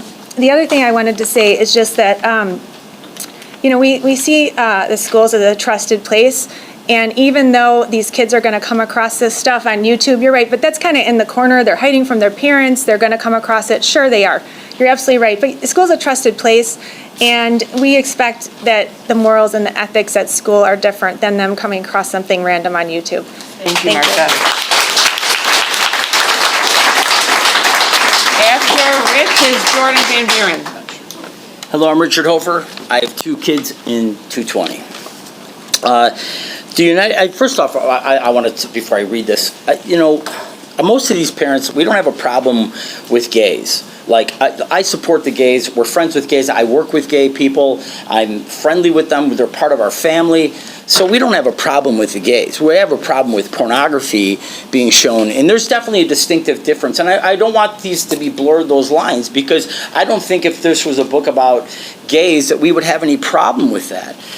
The United Nations Convention defines a child as a human being below the age of 18. They are classified as unable to make serious decisions. And sex and sexuality is a serious decision with many consequences. Under Illinois law, we cannot consent under sex under 17. Department of Justice, child pornography is a form of child sexual exploitation. Federal law defines child pornography as any visual depiction of sexual explicit content involving a minor. The Supreme Court has ruled that transmitting obscenity and child pornography, whether via the internet or other means, is illegal under federal law for both adults and juveniles. The Supreme Court case of Reno versus ACLU, obscenity is not protected under the First Amendment right of free speech. I'll repeat that. Obscenity is not protected under the First Amendment right of free speech and is a violation of federal obscenity laws and are criminal offenses. That law, passed in 1996, makes it a crime punishable by 2 years in jail and $250,000 fine for anybody engaging in speech that is indecent or offensive if the speech could be viewed by a minor. Now, I understand you guys we're an involvement of people that are trying to get a good batting average decisions. And we have to be considerate of the gays. We have to consider them because they are part of our community. But we have to make decisions that are good for the mental well-being of our children. Just look at our society today, and anxiety and depression is unacceptably off the charts. And it's because of our decisions. Fix it. After Jordan is Deanna Hines. Welcome, Jordan. Hello, everybody. My name is Jordan. I'm a Barrington alum, and I graduated in 2018. I currently have 2 younger brothers in high school. I believe these books should not be in Barrington 220 school libraries because they are not necessary to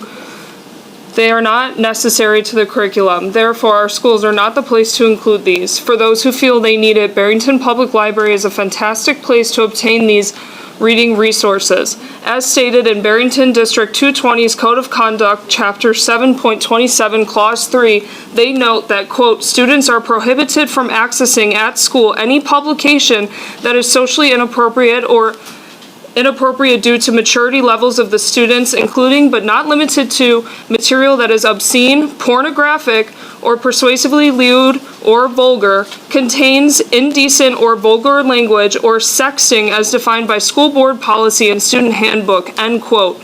Within this list of 4 books, all available within Barrington Schools, Lawn Boy, Genderqueer, This Book is Gay, and Fighting Words, readers are exposed to a 10-year-old having sex with an adult, as well as giving and receiving oral sex, explicit images of more than one individual engaging in sexual experimentation and activity, sex combinations between different individuals described in a great level of detail, how to build a profile for and join sex apps, and detailed descriptions of sexual assault.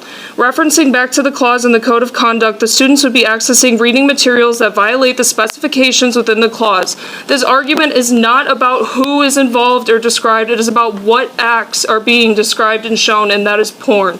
What precedent does this set for future reading materials? Allowing these books can only open the gateway for more and more pornographic books. Thank you so much. Deanna Hines and then Carrie Olson.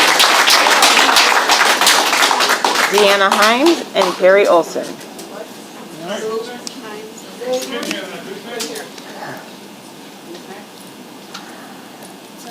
Deanna Hines and Carrie Olson, then Jennifer Parisi. Anyone? Why don't you go ahead? She's ahead of me. Just wait up here so we don't waste time. Good evening. My name is Deanna Hines, and for 5 years of my career, I worked at a local community crisis center and presented in some of the schools in the district. I find it ironic that those who screech about free speech are so quick to shout down others and block cameras who disagree with them. If this book offends you, I suggest you talk to your own children and ignore it. The same way you ignore homelessness and suicide rates in LGBTQ youth, gun violence, hate crimes, racism, privilege, and sexual abuse within organized religion. Thank you. Thank you, Deanna.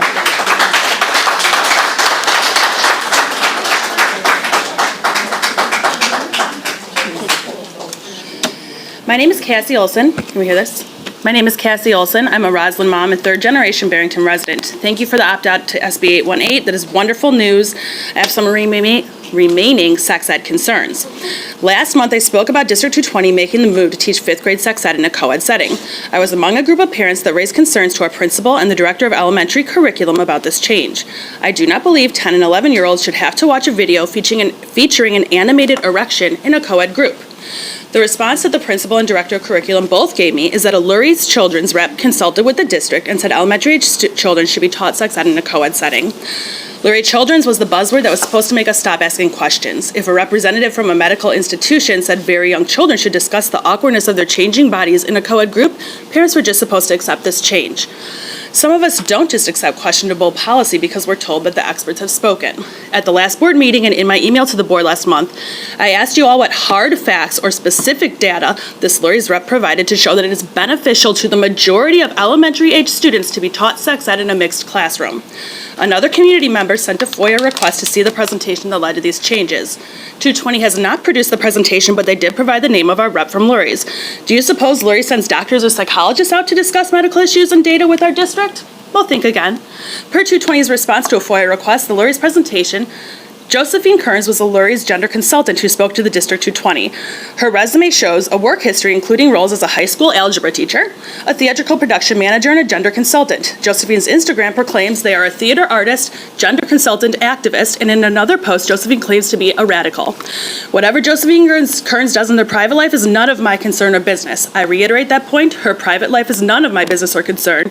When our district makes policy for our elementary-age children based on the recommendation of self-professed radicals with no medical training, that is where 220 and Lurie's loses my trust.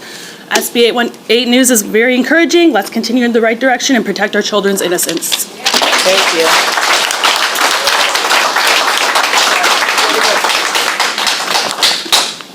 Are you Jennifer? Jennifer, yes. My name is Jennifer Parisi. My husband and I moved into Barrington in 1985. We specifically chose Barrington for the highly rated school district. We were well aware of the reputation of Barrington schools. We have a very large family here. Many relatives have attended Barrington schools from K through high school, including our own.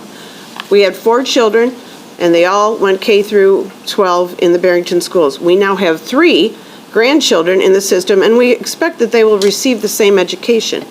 The education should include reading, writing, math, history, science, geography. At the appropriate age, health education may address changes that happen to their bodies and various types of reproduction, including humans, that should be discussed in biology. My 11-year-old grandchild will begin middle school this fall. To my understanding, he will be able to log onto his iPad and read the book Gender Queer. This iPad book may be written in a thoughtful manner that explains what it's like to realize that you are different, but it includes X-rated pornography imagery that no minor should be exposed to. Most adults would prefer not to see it either. Having respect for others can be taught to 11-year-olds without the sexual aspect. Respecting every person should be the lesson. Treat everyone fairly and equally. Children should learn that, but 11-year-old children should not be learning about alternative sexual lifestyles. To be clear, whatever 2 consenting adults do in the privacy of their own home is their business and none of my concern. But educating minor children about such topics is unacceptable to me and most of the parents here tonight. It is a responsibility and duty of parents to determine the appropriate age for their own children to be exposed to mature topics. It is not in the purview of the school district nor the state of Illinois. 5th grade students have been moved to co-ed classes that include visuals of male erections. There are pictures in books on the recommended reading list for 6th graders that depict oral sex. You must be 18 years old to purchase a Playboy, but my 11-year-old grandchild can pull up an iPad and see 2 males having sex. Thank you. Thank you, Sandra.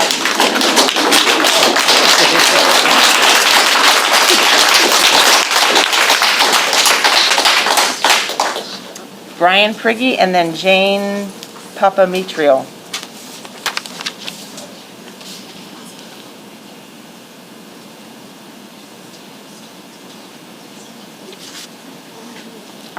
Brian Prigge, have 3 kids, 2 in the district. In the state of Illinois, a 12-year-old can seek treatment for a sexually transmitted disease, seek outpatient mental health services, receive birth control, seek treatment for drug and alcohol abuse, or the effects of a family member's drug and alcohol abuse, all without parental consent, and in many of these without parental notification. While the conversation in our district currently revolves around genderqueer and SB 818, we aren't debating a single book or a single piece of legislation tonight. In fact, we're debating whether our students ought to be educated about the choices that they're already legally allowed to make.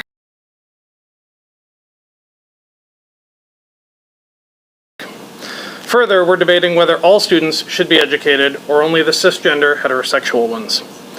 Of course, the arguments vary from objection to objection.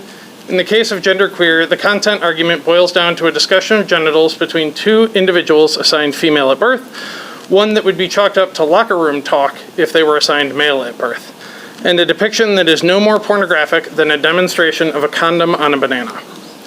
In the case of both genderqueer and SB 818, the argument nets out to parental choice.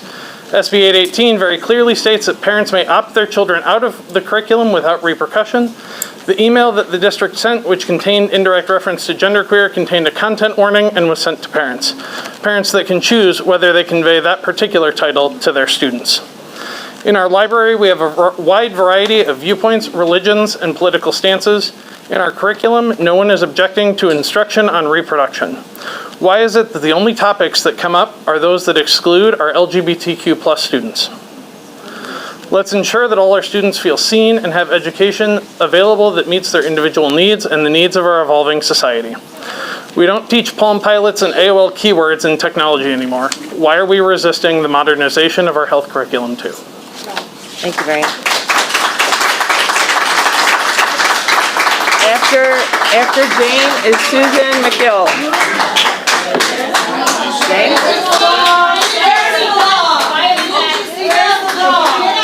We're trying to hear Jane. We're trying to hear Jane.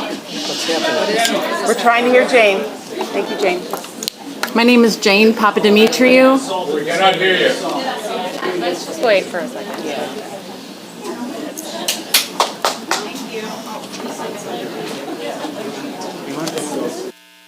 My name is Jane Papadimitriou. I'm a parent of two former Barrington 220 students. I also work in the district, and I thought now would be a good time to come to the meeting because I did approach this 11 years ago. I want to kind of include a little portion of this book of why I'm here, and it says, masturbation, I'm good at it. I'm ambidextrous. If there were a present masturbation league, I'd get drafted for #1 and make millions of dollars. I'm going to talk about it because everyone does it and everyone likes it. And if God didn't want us to masturbate, he wouldn't have given us thumbs. So I thank God for my thumbs. If this paragraph made you feel uncomfortable or not appropriate to read out loud in front of all you, why would you approve to put this in the hands of our children? I was very proud of my daughter. She was a freshman, not raised to be familiar with all this stuff quite yet because she was not emotionally ready. And she stood up, and the only one in the whole class, and said, I am not reading this. And the teacher goes, oh, just give it time. And she says, no, I'm not giving it time. Since when is it necessary to include this type of reading material for classroom reading assignments? As a parent of past students, this book was brought to the attention to the principal of the high school, at which he was too busy, and a few members of the board swept under the rug. They tried to convince me that this was normal and it was the whole book that should be critiqued and not just portions, and the lesson this book had to offer was amazing. Really? We need pornography to get a point across? Well, this has no place in our school curriculum, particularly without the parents aware, and should be decided upon by each individual family, household, rather than the school deciding for us of what is appropriate for our children. Please focus on teaching about reading, writing, and arithmetic, and leave the proposed radical sex ed up to the parents. Why does the school need to discuss hormone blockers, different ways to have sex, etc.? Parents know what is best for their child and children and when. Stay in your lane, please. I really appreciate what the teachers are doing for our schools. Thank you.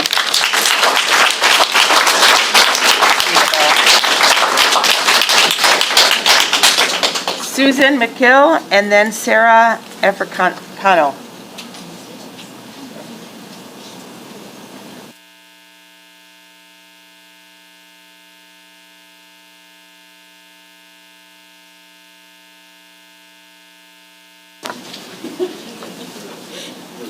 Hi there, I'm Susan McGill. I'm a 25-year resident of Barrington, and I've been a taxpayer all that time with no children in the school district. I wanted to applaud the board for trying to find a balance. And I came to the meeting tonight because I learned through the Democrat Precinct 1 here in Barrington, we spread the information about the chaos that was being created by some parents who feel strongly and rightly about part of the school process. My view is that this is a public school. I went to a Catholic school in the 1950s and 60s, and it's a perfect place. We didn't discuss sex. We had pure or impure thoughts. I mean, it wasn't until I was in my 30s that I had some of the understanding that children have now. So, and that wasn't helpful to me. That was not helpful to me. So the thing is that this is a public school system. You folks have done a very good job. I have supported you. I live next to Grove School. The construction is wonderful. The carnival was not wonderful. And so the thing is that be brave, be courageous, don't cave into one side or the other. Both are right. And I am proudly wearing the Gay Straight Alliance shirt from Barrington High School because one of my neighbors was attacked by one of her school colleagues. And so I wanted to support what this young woman was trying to do. So we need both sides of the equation, and we need some balance, less extremism. And, I did actually read the book Gender Queer, and at my age, it's not offensive to me. I suppose that for a child, it would be difficult. Thank you, Susan. Sarah, and then there's Catholic schools and there's home schools. All right. After Sarah is Brooke Heffernan. Hello, and thank you all for your time. I'm here, and I honestly hesitated quite a bit about. Please state your name. Sorry. My name is Sarah Africano. I'm a resident in the district. I have 2 kids that attend Huff. I hesitated about speaking up tonight, and I too, like many parents, have grappled with the decision about when to provide content to my children and when that would be age appropriate. And at the end of the day, I felt like I needed to come here because I want to ensure that, much like the previous speaker, that I'm providing what I think is a balanced view from some parents that I don't think are fairly represented in this conversation. I too want to make sure that my children have access to content that is age appropriate. But at the same time, I do think that it's imperative that as we look at the titles that are being put up for debate and recommended for consideration, that we are careful about designations of these titles and the information in them being designated as obscene or pornographic. Like others on the board, I am an attorney, and I too understand that it is imperative that definitions matter, and we pay close attention to how we are defining these and how the impacts may resonate with respect to designating certain material as pornographic. Many of these books have been praised as resources for those who identify as non-binary or asexual, and those who know someone who identifies as such. I think that we should be cautious to put labels on these books without a complete discussion of the material and avoid misinformation and mischaracterization about the content in the books. I do believe also that we should be careful about filtering books that examine race and LGBTQ identities and whether or not that's the message we want to send to our community. Choosing to censor books from our high school sends a message that we don't value our own students' maturity and ability to make their decisions about the content they consume. I do believe that in high school, students are able to decide when they want to review and take into consideration that type of content. Thank you. Thank you. Brooke, and then, I can't read this name. I'm going to just say the first initial is D, Heffernan. They're not here, so I just... Okay. Nelda, you're up. No, thank you. Hello. My My name is Nelda Munoz, and I have a 4th grader and a 6th grader. We moved to Barrington 11 years ago, specifically for our children. The emphasis back then was on making our children intelligent, and there was strong competition for academic success. The education system I relocated here for exists no more. Now Barrington's priority is to indoctrinate our children instead of higher learning. Sex ed used to be about reproductive organs, and the birds and the bees were left up to the parents. I decide when kids are ready, not you. Not you. Okay?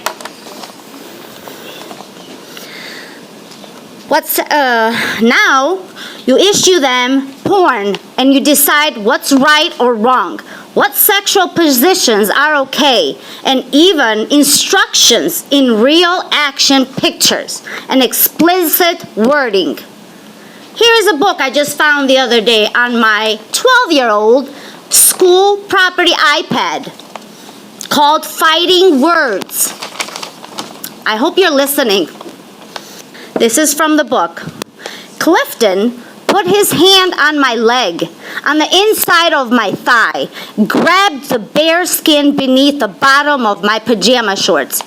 Don't! I yanked myself sideways. He laughed, put one thick hand around my neck, grabbed the elastic band of my pajamas, short with the other, stuck his hands down the back of the shorts, inside my underwear. I screamed, not that anyone was going to hear me. Hold still, he said. I tried to get away. He took hold of the waistband of my shorts and pulled them down. Thank you, My Nelda. underwear, too. 12-year-old Thank you. book about child molestation? How dare you? Thank you, Nelda. Where is your quality? Next up is Dina. Thank you, yeah? Gross.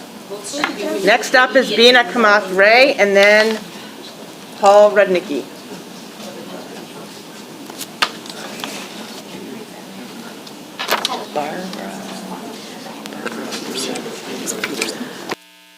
Good evening. My name is Bina Kamath Rain, and I am a pediatrician. I'm also the mother of 3 children in the district. I can't hear you. Everyone, please be quiet. My name is Bina Kamath Rain. I'm a pediatrician and a mother of 3 children in the district, Countryside Foundations, North Barrington, and Rose. As a pediatrician, I'm an advocate for the optimal physical, mental, and social health and well-being for all infants, children, adolescents, and young adults. I'm also the mother of a son with developmental delay and an intellectual disability. It is disappointing to hear that our district has decided to opt out of Senate Bill 818, but I hope there will be consideration for the important points of the bill that should be applicable to our children's education. The law establishes 15 requirements for course materials for comprehensive personal health education classes. Each requirement is aimed at promoting a complete evidence-based, age, developmentally, and culturally appropriate education that is inclusive of all students. For a district that boasts about seeing the students, please note the following. Individuals with disabilities are 7 times more likely to be a victim of sexual assault, and this hits close to home for our family. The law requires their inclusion in the education. The law also requires that we be sensitive to students' circumstances, including if they are pregnant or parenting or living with STDs.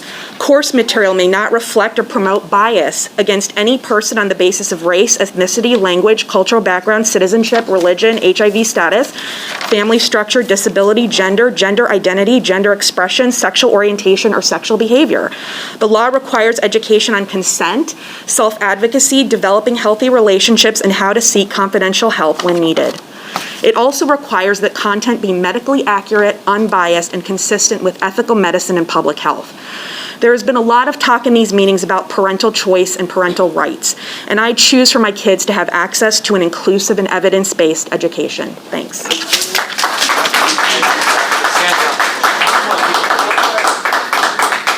After Paul is Laura Davis.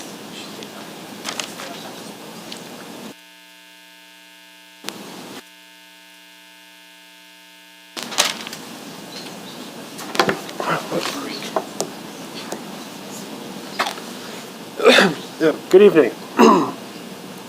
My name is Paul Rudnicki. I have 2 kids in the district. I watched the last couple board meetings worth of public comment over the last week or so and had a couple thoughts I wanted to share with the board. First off, libraries should contain a wide range of ideas, and the Barrington High School Library seems to do that. To those who are objecting to what they to some content they deem objectionable, for board members and community members alike, I was rather disturbed when I heard the suggestions that we need to have some sort of a grading system or a rating system for books. I know of no other library that has those. To Dr. Hunt's point, it's going to be very, very difficult to operationalize that. Let's keep a couple other things in mind. The presence of a book on the library shelf does not make it part of the curriculum. It makes it an option for a student. Discuss these topics in your family's morals and values with your kids and trust them to make good choices. And this is maybe more absent the genderqueer or the Lawn Boy. I'm not sure about those books. I have not read them. I haven't looked at the whole text. But thinking about any other books that might be construed as objectionable, even just in words and not in graphics, the only way to combat a bad idea or a book is with a good book or another idea. So, challenge people to be parents. Read one with your kids. Engage with them on an intellectual level. Explain to them why you think that's not, a viewpoint or something that sits in your family values. If these are parent choices and parents have, parental rights to these things, then engage with your kids. Know what they're reading. Ask them what they checked out at the library. In today's modern world, kids have unfettered access to more information than ever before. They have access to many sources of information in its many forms on their iPad, cell phones, computer, or someone else's device. The curated materials of a school library may be one of the best places for a kid to explore. Thank you, Paul. Laura Davis, and then Barbara Patoon. Go ahead, Laura. Hi, I'm Laura Davis, and I had a son that went through District 220. But first of all, I want to say thank you to all of you. You guys are suffering the stresses in all the community, and it's a tough job, and I really appreciate your efforts. But I would like to thank you, speak first in support of the American Library Association, the American Association of Illinois School Library Educators, and the group of highly educated school librarians who make decisions regarding books and book lists to engage every student in the community. This is important for inclusion. Dedicated information specialists are our librarians. Review hundreds of books and make decisions on books that build empathy, resilience, and broaden awareness of people, places, and things. I don't want any books banned from the library. I looked through my home banned books book to see other books that have been banned in years past. So, On the Origin of Species, banned for religious grounds. All Quiet on the Western Front, banned for political reasons. Catch-22 for social reasons, and Candide for sexual reasons. I trust our education specialists. If some parents choose not to read a book on a list that's sent out, that's your choice. But I want the books to be, I don't want limited choices for my grandchildren. But thank you very much, and thanks for all your work. Thank you. Is there a Barbara, last name begins with a P? Difficult to read here. I guess not. Rob Delac.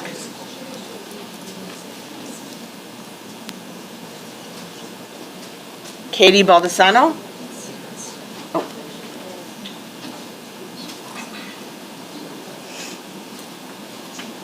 Good evening. I didn't know I was going to speak tonight. Could you please state your name for us? My name is Robert Delach. I live in the district. And I just want to thank you for your time and share with you my thoughts as I collected them tonight. And I'm one of the last people, so thank you for paying attention. I appreciate that.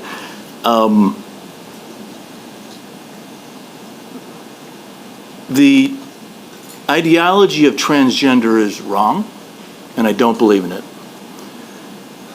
There is, it's analogous to a person who's anorexic, who looks in the mirror and says, oh my God, I'm so fat.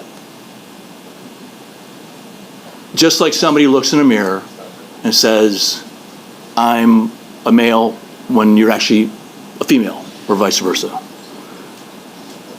There's a book called Johnny the Walrus. It's written by Matt Walsh.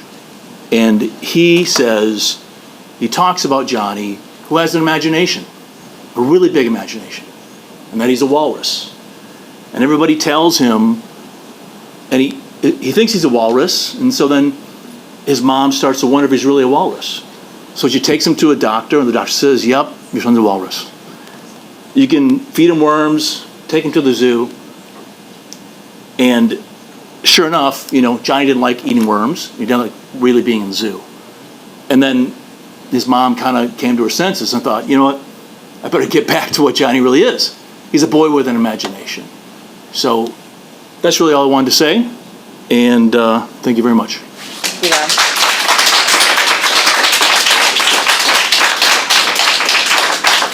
Katie, and then after Katie is Rachel Turk. Hi there. I gotta lean in. I'm Katie Baldessano. I'm the mom of 3 kids, one at the high school, one at the middle school, and one in the Huff attendance boundary. I'm sitting here thinking about the strategic planning process because I came to the two-day thing that we did, and then the coffees, and I just keep thinking about those themes that kept coming up about transparency and partnership. And I just think that for so many of the families in this community, that is really what they're longing for. They're longing for that transparency, to know what's happening in their schools and know that it is an environment that they can trust. We want to feel like we can trust the schools, trust our teachers. And I know it's been a tough couple of years with COVID and all that, and just encourage you to keep thinking about different actions and different steps and how they build a sense of unity and trust in the community. I just also wanted to just add, thinking about this petition that this over 1,300 people signed, that just to really reiterate that it has nothing to do with sexual preference. It has nothing to do with representation. It's really about trusting our schools to curate a safe and age-appropriate library. And that petition is calling on the school to do just that. There's no desire to regulate other kids' book choices. That is not a piece of it. It's about the pornographic material. And I'll end with a quote from Thomas Sowell, who I've quoted before because he's a brilliant man and he believes so much in the power of education. And he writes, "The most basic question is not what is best, but who shall decide what is best." And for the over 1,200 signers of this petition, they want to decide as parents for their young 11-year-olds who open that iPad, they want to decide what is best for them. So just really asking you just to kind of remember that that is where the majority of parents are coming from. Thank you, Katie.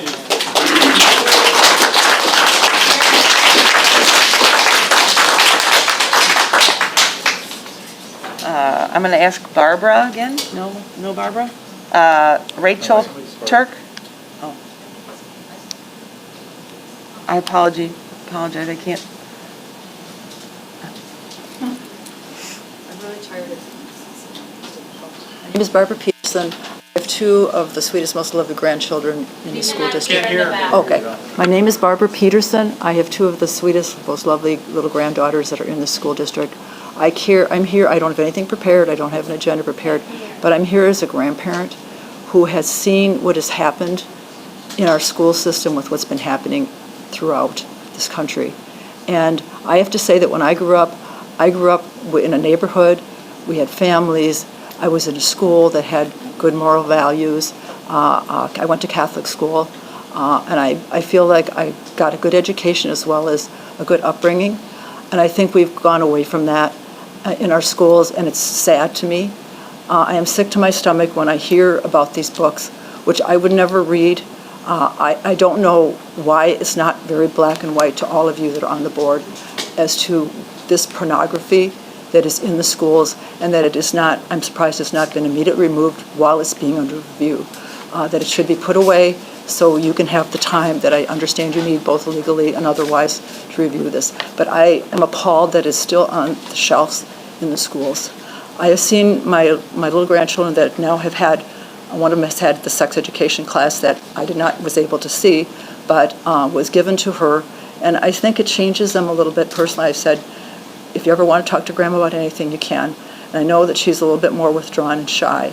And I think that a lot of age-inappropriate material has been given to these sweet, innocent children who just want to be kids. They, from the beginning, my little grandkids, I was so proud of them. It didn't matter, all they want is a friend. They don't care about color, about anything else, disabilities, anything. They just want to be kids. Why can we not let them be that? Why are we doing this to our children and our grandchildren? This makes me sick to my stomach. And I promised my daughter I would not come up here. I was just going to stand appropriately in the back.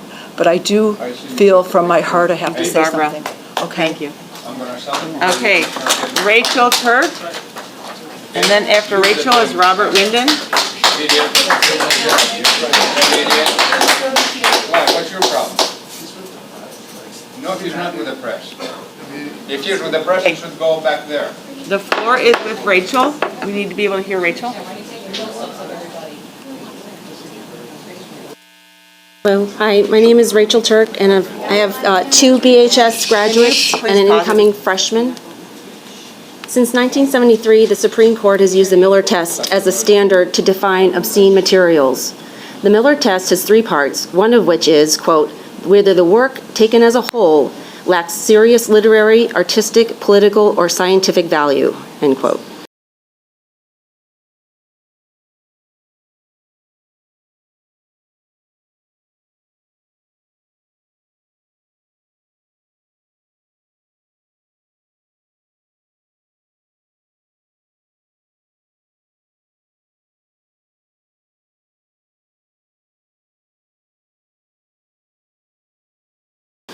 I took the time to read Genderqueer for myself. By the way, it is clearly marked for ages 18 and up and at 10th grade level, so no one is recommending it for younger ages.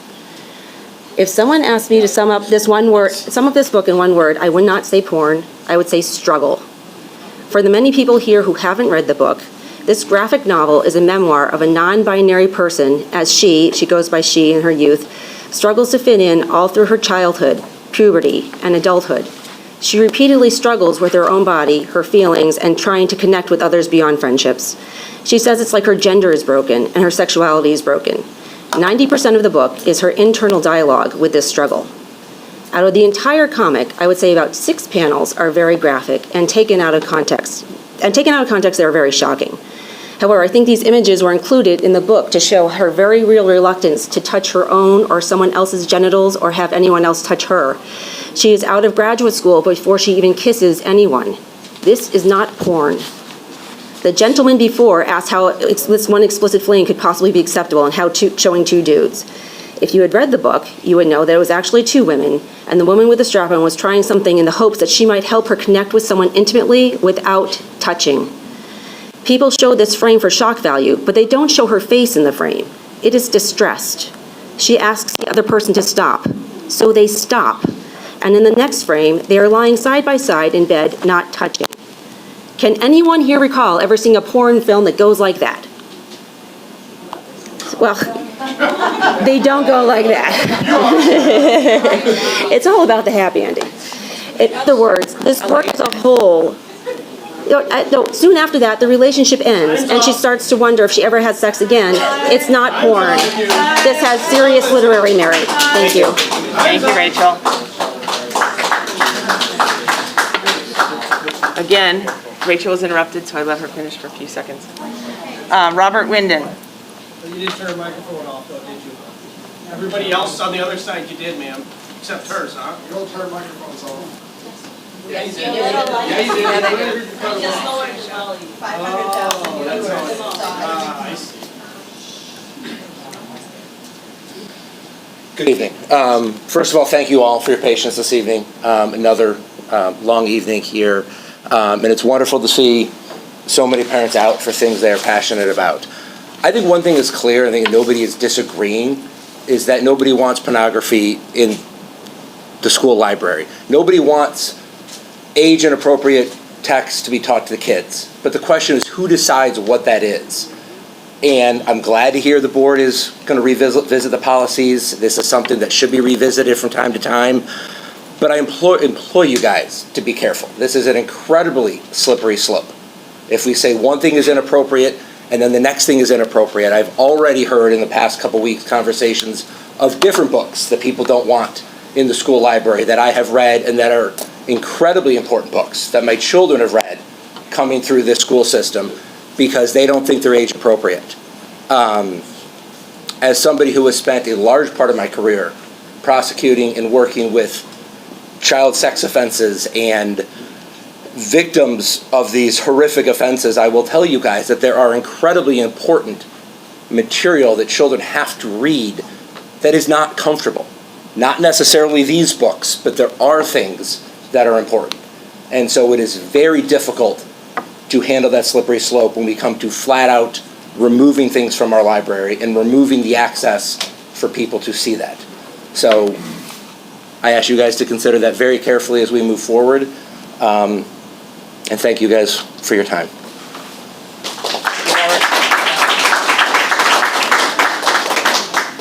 Have I missed anyone? Okay. Two more entries I would like to add to the list, and I'll ask you to put them in the record for us. The board has received a letter from Gabrielle Doyle, the advocacy campaign manager from the Trevor Project. I believe from the Trevor Project. I believe everybody got a copy of that, but just in case, can you make sure that everybody gets a copy of that, Janine? And then we also have received a letter from, and both these were submitted with the support of community members, a letter from Meg McElroy, the Senior Program Director of the American Civil Liberties Union of Illinois. So we'll enter those into the public comment record as well. Janine's going to make sure that we get them. Good. Just want to make sure. Okay, so board, we have one more thing. Just to thank you all for your public comment. Just as a reminder, the public comment is not a conversation, and it does not necessarily reflect the views of the board. Dr. Hunt, I heard a couple things that maybe we should follow up on. The ability to, assuming the book in question has been genderqueer for most people's discussion, there's been a couple comments that the middle schoolers can see that when they sign on. If you could clarify that for us. Yeah, I would ask those people that were able to do that, if you were, to please email your name to us so we can go through. That is not, from a technology standpoint, something that they should have the ability to do. So I would just want to research that. And can you please remind us where that book gender? If anyone, there's a few people that commented that their middle schooler was able to see the book Genderqueer. If you could please email Dr. Hunt. That is not something that's supposed to be possible, is what Dr. Hunt mentioned. So in other words, if you can access a different building's library, we would like to know that, because that should not be the case. And we heard a couple of public comments that was the case, so we'd like to follow up on that. And then just for clarification, a few things were said about the book Genderqueer. Can you remind us where that book is available and if it's part of the curriculum one more time? It's not part of the curriculum. It's available at the high school. I don't remember the number of copies, 5 or 6 copies, and 1 electronic copy currently.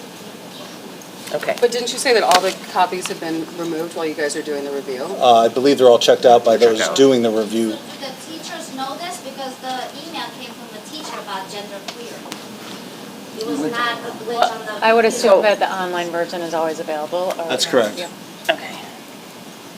Okay, board, we have just had a few minutes to listen to the public comment. Do we want to take a quick bio break for 5 minutes? Yeah, I'm indifferent.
having us here tonight.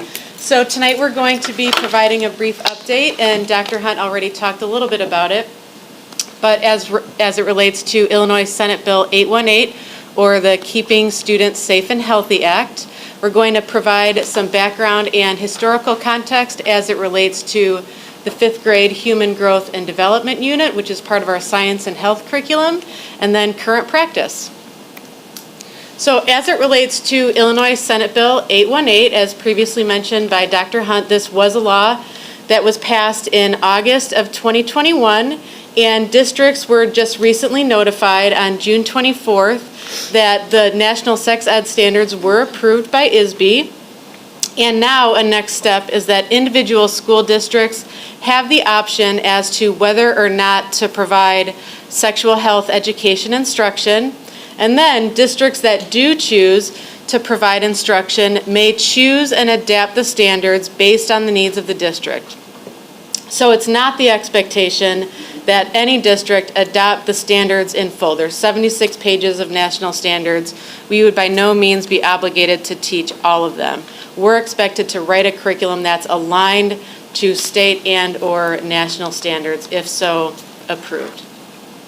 Additional guidance is expected from the Illinois State Board of Education no later than August 1st of this year. And then finally, the policy committee will be discussing and determining whether or not to adopt the policy related to the National Sex Ed Standards in Senate Bill 818. And as Dr. Hunt mentioned at the beginning, it is our recommendation administratively and as a teaching and learning team that we do not adopt this policy. And we will talk a little bit about why on later slides. So before I hand it off to Dr. Gill, we're going to shift into talking about our 5th grade Human Growth and Development Unit. But I do want to point out, and it's important to do so, that Senate Bill 818 and 5th grade Human Growth and Development are two separate topics. And so for background and historical context, this unit has been taught for over 25 years in 5th grade in Barrington, and likely if you went to a public school, you also experienced a unit similar to this when you were in 5th grade or somewhere about that. And according to Illinois School Code, you have from kindergarten through 6th grade to teach this unit, but we've always found it most appropriate because of the standards and performance descriptors that it's most appropriate at 5th grade. As stated before, this is a mandated unit of study set forth by the Illinois School Code under the area of health, physical education, and safety. So I'll reiterate that this is not sex education, this is health, physical education, and safety. And this unit is aligned to the Illinois Health Learning Standards as well as the performance descriptors that go along with those.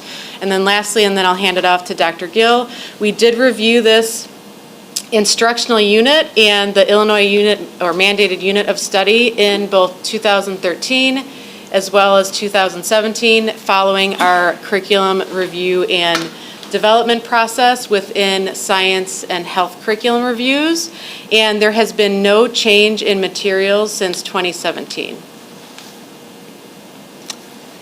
Okay, so this unit is taught within our science classes. In 5th grade, we really focus on systems and energy. So in the fall, our students investigate the micro level, looking at structures and properties of matter through investigating mixtures and solutions. In the winter, then, students explore systems at the macro level, looking at Earth and space systems. And then prior to the Human Growth and Development Unit, students learn about matter and energy in organisms and ecosystems for their life science unit. So this occurs in the spring. And they really develop an understanding of how matter and energy transfers through living systems. Students then look at how energy transfers through human body systems, the respiratory system, the musculoskeletal system, the circulatory system, and the nervous systems. They also study the importance of the systems, the parts and functions, the structures and functions of the system, how to care for the system, such as eating nutritiously, getting enough sleep, and exercising.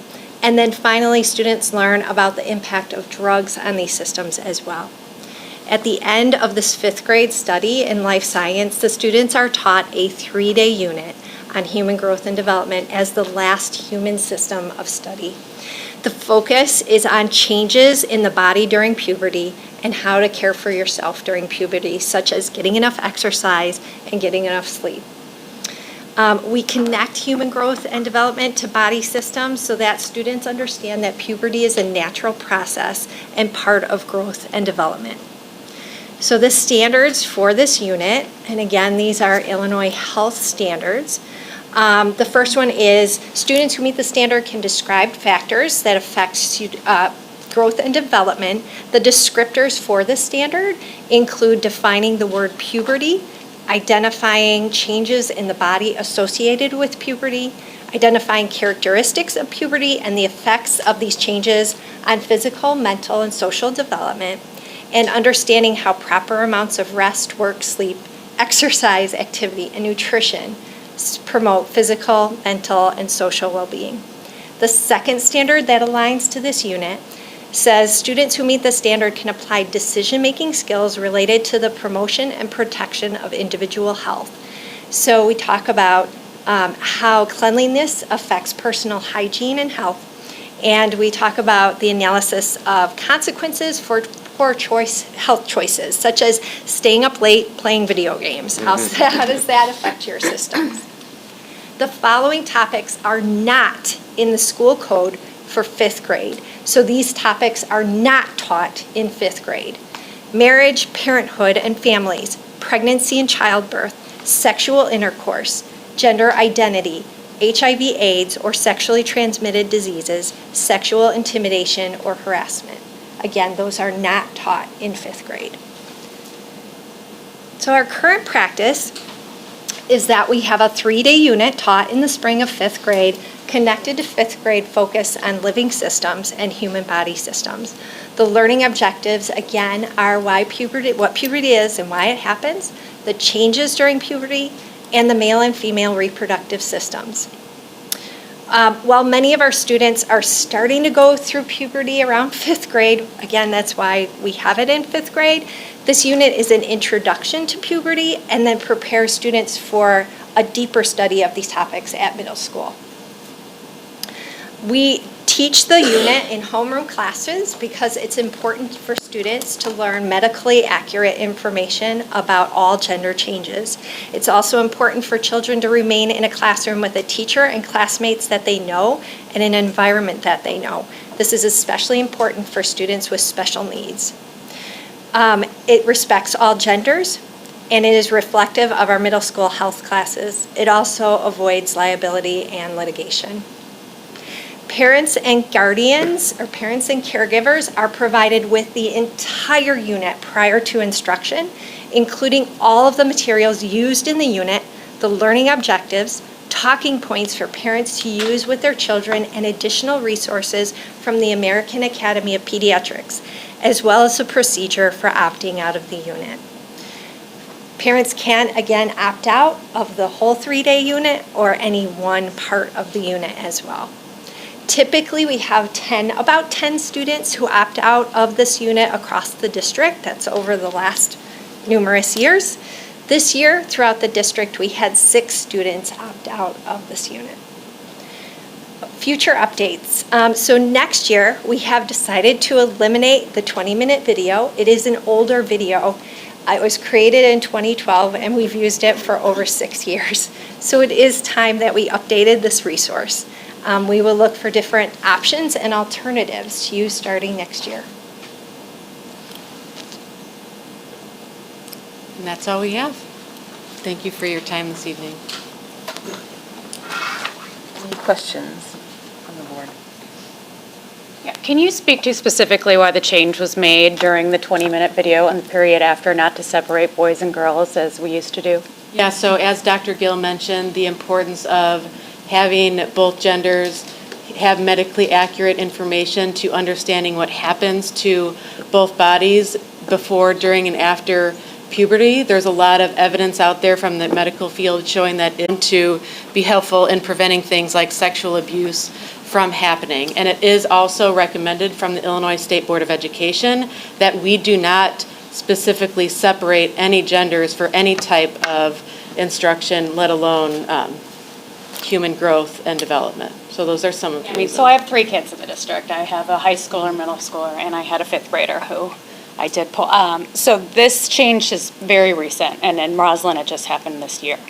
So, and the fact is actually both genders were taught the same thing. They were then just given a safe space to go where they could ask specific questions about what were going to happen to their bodies biologically. Girls were allowed to go and ask about their periods just amongst girls. Boys were given the opportunity. Actually, when I did it, when my son did it, it was after school, and you came with a guardian, and it was a completely separate presentation. So a lot of parents at Roslyn questioned it, and I actually asked a ton of other 5th grade parents, and they told me they had, at other districts, they had no idea that this, why that or they have 5th graders were the oldest. They had no idea that this changed. They had no idea why. They were told during COVID that it changed just because of not being able to move kids Changed without. before COVID in 2018. Right, for schools that didn't change, because not every school changed in 2018. So I know in what we were asked, we were told that you were referencing the Illinois school code and then a presentation through Lurie's. And we've since been given the information on who gave the presentation, nothing Can I against make a couple that. clarification points on that? So Josephine Kearns, who folks have talked about as the representative from Lurie Children's Hospital, she did work for that medical institution at the time. She no longer does. In her role that she did represent at Lurie Children's Hospital, she was not a gender consultant. In her role at Lurie, she is now. When you look up her resume, as I know many have, but in her role at Lurie's, she was a director of the gender program as well as a researcher for Lurie's, and at no point was she ever a consultant for us. She provided a 1-hour presentation on an institute day that was set up by the previous director of professional development on the topic of gender inclusivity, which was separate from the topic of human growth and development, but a topic within that presentation was about the importance of not separating genders during curriculum implementation. Were parents ever asked if this is a change that they wanted as part of this curriculum, or this was just made on the recommendation of? That's not information that I have in front of me at this point, but as Dr. Gill mentioned, families always have the option to opt out of any or all or part of the unit. And I don't really respect that. It really bothers me that the only option we give parents when they question something is to opt out, because that's the choice I was given. That is true for this particular one. For this particular. So I'm sorry if it's coming off as if I'm attacking you. I don't mean that to be that way. I feel that we talk about equity, we talk about making everyone feel comfortable, we talk about listening to everyone's experience and making everyone have their best experience in our district. And I and others question if this decision was made with that intention, because I do know every single parent, and I know a lot of parents I talked to said their child would never feel comfortable in this setting being able to ask questions to further their understanding of these topics. Can you speak to how children can ask questions and how our teachers handle that currently? So we have always had a question box, and it's an anonymous question box. Students are all given an index card, and then at the beginning of the class period, a teacher will ask, like, what is your favorite television show? So all the students at least have something down on their index card. And then students can submit those cards at the end of the class. They collect all those cards, and then the teachers obviously review them then for the next day to answer. Some teachers have tried using a Google form too to be, more up to date, but I haven't heard any feedback on that either. So to be clear, every student turns in a card. Yes. Mm-hmm. And can you speak to, Becky, I don't mean to put you on the spot, but I'm going to, because you were here during the transition. What is the feedback from staff in terms of impact on students? Right. So, and to be perfectly honest, our staff have different comfort levels with this unit even before we were teaching, together or not. But the feedback from the staff has been really, they haven't said that, there's been any kind of an issue or anything with this change. The principals that I've talked to have said that they haven't heard from many parents except for 1 or 2 schools. And so, again, I don't have any more information than that. I could ask parents and teachers for more information. But this was communicated to parents. I mean, parents, when this change was made, and there was this description of the past since you said 2018, that was included, that, by the way, now we're doing this differently, or I just, No, it wasn't communicated in the letter that was sent home, but most of our schools have parent meetings prior to the unit, where that's where it was communicated. Why would it be in the letter, though? Oh, that's a good question. Like, the letter has been around for a long time, too, so. Yeah. And we went through a lot of changes, too. In the spring of 2020, we didn't teach the unit because that was the start of the pandemic. Well, I mean, I would anticipate, how many schools switched over in 2018? That I don't have that information right now. Okay, so it's been a rolling change throughout the elementary schools. So say we have 8 elementary schools, maybe we had 2 switch in 18, 2 switch in 19, nothing happened in 20, 2 in 21, 2 in 22. I made that up. Clearly you're not going to get any feedback as far as whether this was a positive change or a negative change, or if, teachers saw any sort of difference in 2021 because the kids weren't in the classroom. So, the change is not really a change. In 18 and 19, I would think that's, it would be interesting to have that data, how many, classes did switch over, and to really survey the educators that were, preparing this information and whether they saw a difference. Survey the parents. The other thing I'd say is, I feel like there is a middle ground here that could be pretty easily attained, instead of just saying, you know what, if you know that your son is really shy, and maybe he is going to have some questions and he doesn't necessarily want to ask the follow-up question that comes from his question that goes in the question box in front of, a bunch of girls, or, even his peers or whatever, that I would think there would be an option, instead of just saying, okay, then you're going to sit in the library for this unit or whatever they do. I don't know, I'm making this up again.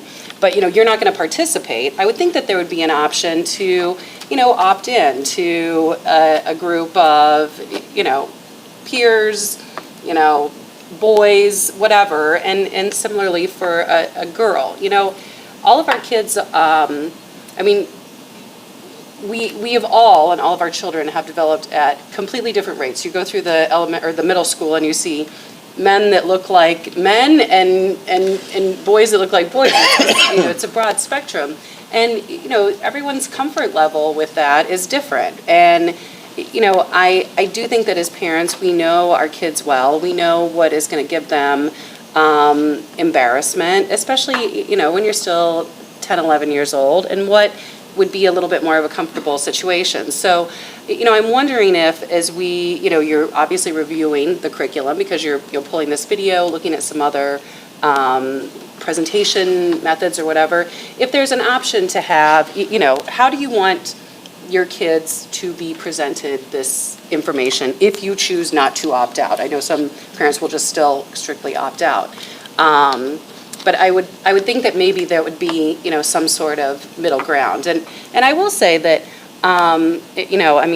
my kids went through this, years ago, but I thought it was so nice in the way that, at least at that time, the information was presented, and because we were invited as parents to come, and it was really such an interesting part as far as, coming of age, discussing puberty, but also, you've been treated like a kid. You were a little kid in elementary school, and now you're going to be a big kid, and you're going to go into middle school. And you know what?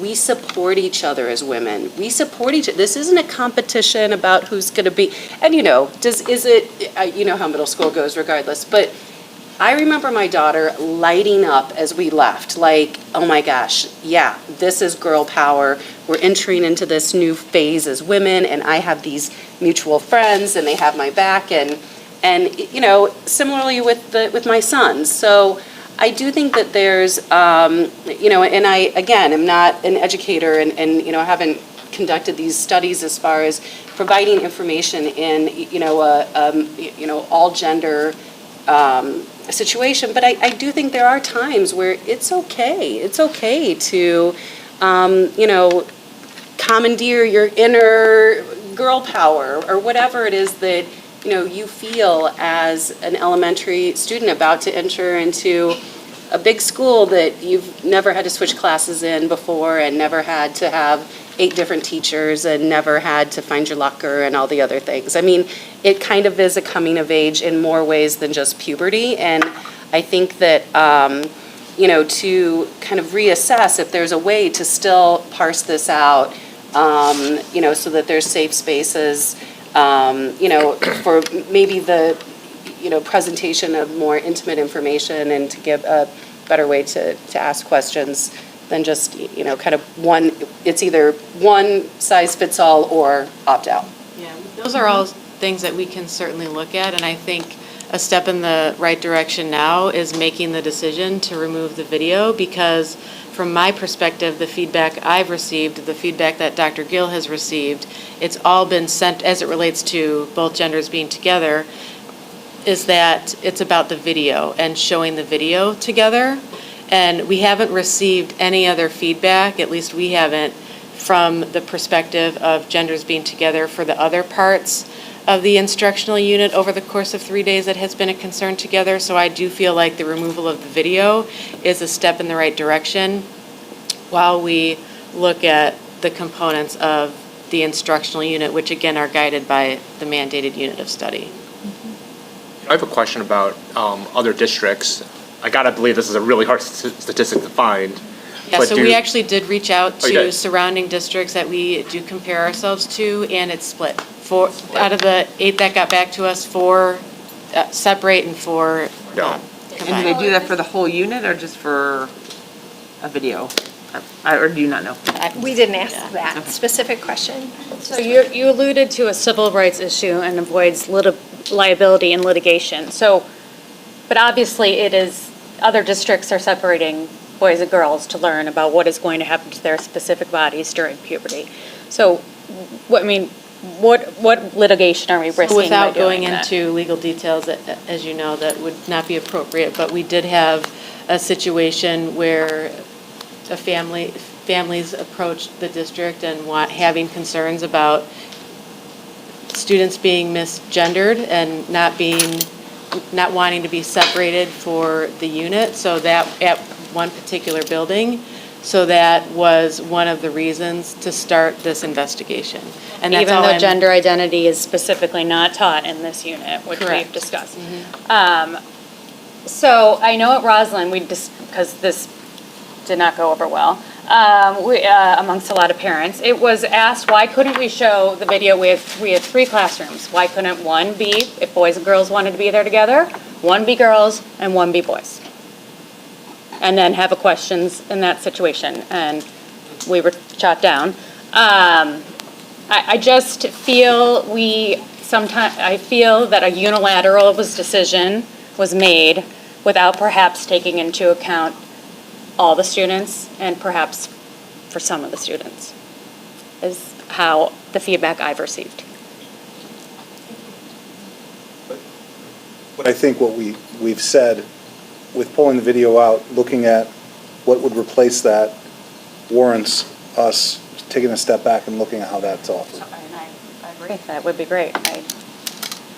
And since this was reviewed in 2013, 2017, is it up for review, just the whole unit itself in the next couple of years? No, or it starts, I want to say 23, 24. Oh, okay, so another 2 years yet. The official review starts with. For all, for the whole science. Yeah, yes. At elementary. But at this point in time, it's just trying to find a new fill-in for the video that's going to be removed. Yeah, and it may not necessarily be a video. Right. Like, Sure. we'll look for that, but it may, just the modality and the type of media might be different. So along with the new video, are you saying you would consider going back to separating boys and girls for portion of the unit for questions? I think they need to look at resources, make decisions on that, and then determine what is most appropriate. Okay, I guess along that line, because I know at many schools, this was sponsored through the PTO as an after-school thing. Are schools still allowed to do that if they so choose? Yeah, I don't have the history completely on that. I got a little bit of it. You know, if outside activities, want to use our facilities, there's procedures and processes to do that.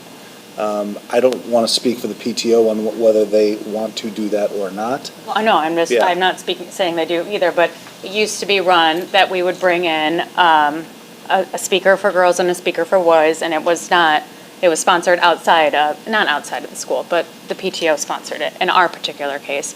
Or I think in one school, maybe the Girl Scouts did it, or whatever. Is that? Yeah, so as stated in the memo, this year there was only one school in particular that chose to do that with an outside organization, and it was an event just for males. I think in the past, there'd be like a mommy-daughter tea or something like that, but I know that, not all kids have a mommy, and so that becomes like difficult and troubling and, hits a different button of care that we need to be aware of.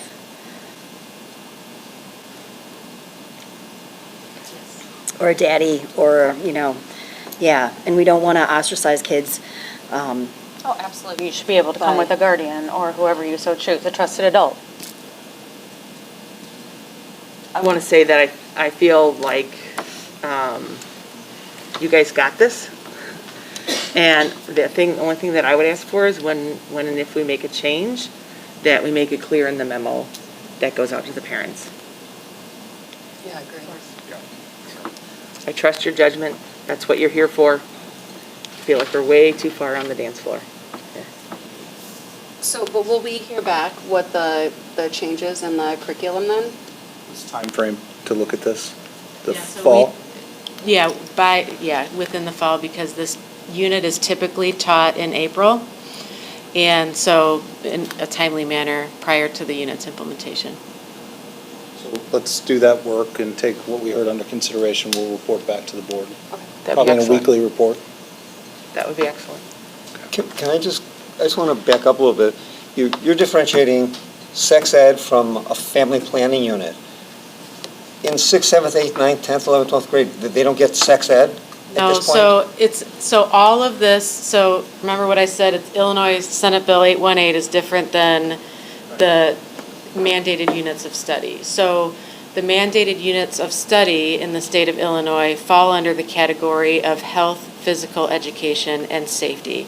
So there's a bullet pointed list of everything a student must experience either in grades K through 6 or middle school and or high school. And so in middle school, as you know, a student needs 18 weeks of health, and high school, a student needs 18 weeks of health, and we choose to teach that in 10th grade. So within the units of study as set by the state board, in those bullet points, we are obligated to align ourselves to the Illinois health standards. So let's say we did adopt the sex ed standards, then we would have to go back and realign our curriculum to embed some of those standards in. But if not, then the standards that we're obligated to align to are the Illinois health standards, which to my knowledge are not set for revision.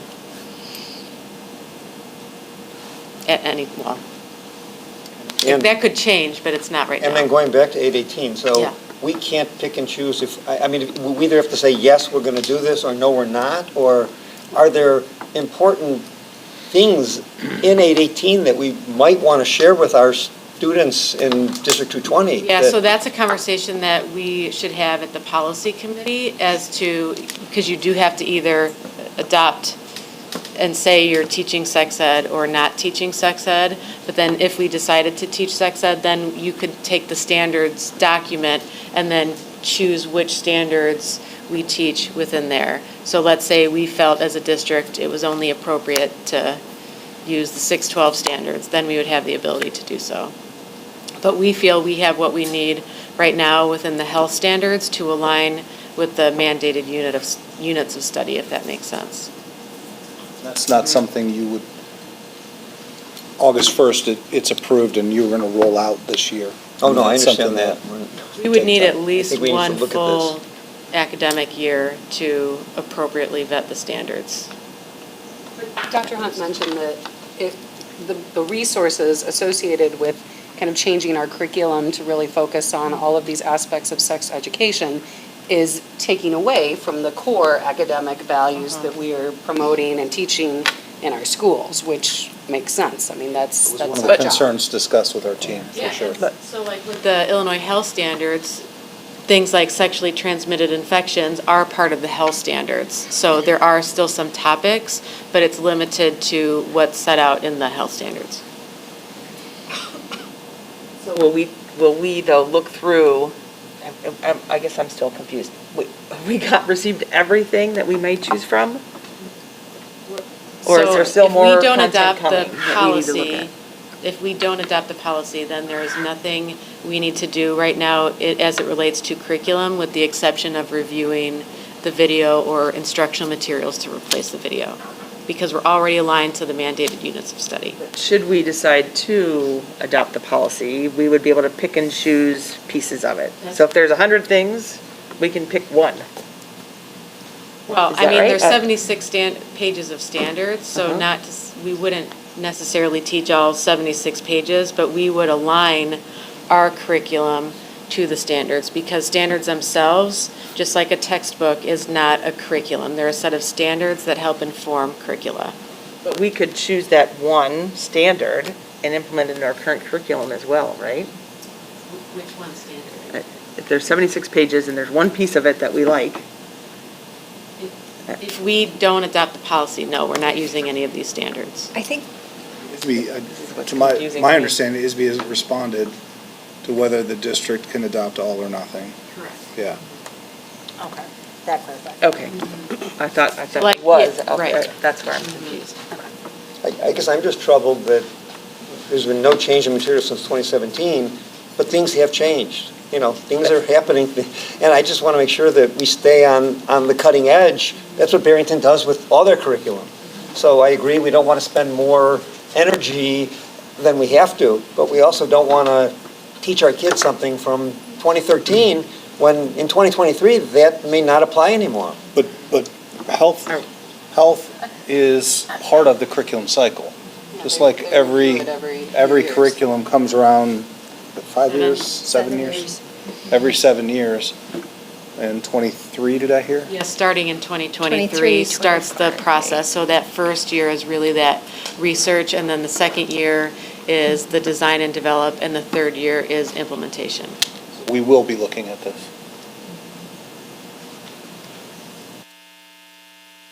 We can't review all the curriculums at once. It's impossible. We need our teachers to be teaching, right? That's why we have a cycle. A cycle, yes. And you can't buy the resources every year. Dr. And Bond would fall over. standards don't change all the time. Like, since we're currently aligned to the health standards, we do have an appropriate curriculum in place. And we do believe that curriculum is fluid, and one example of a small revision is looking at something like a supplemental instructional material, because that's one small piece that makes up a much broader curriculum.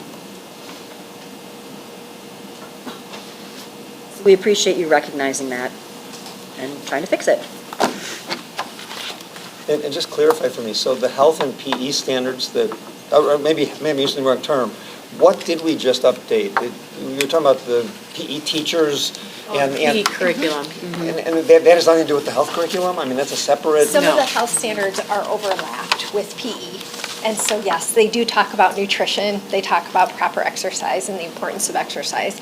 So some of that is being taught in our PE classes, but not human growth and development. There's very specific health standards by the state of Illinois.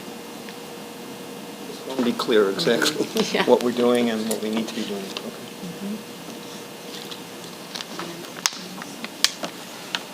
No, thank you for. Well, thank you for all you taking do. the time to bring this forward. Okay, how about agenda items for August 16th? Let's see what we have on here.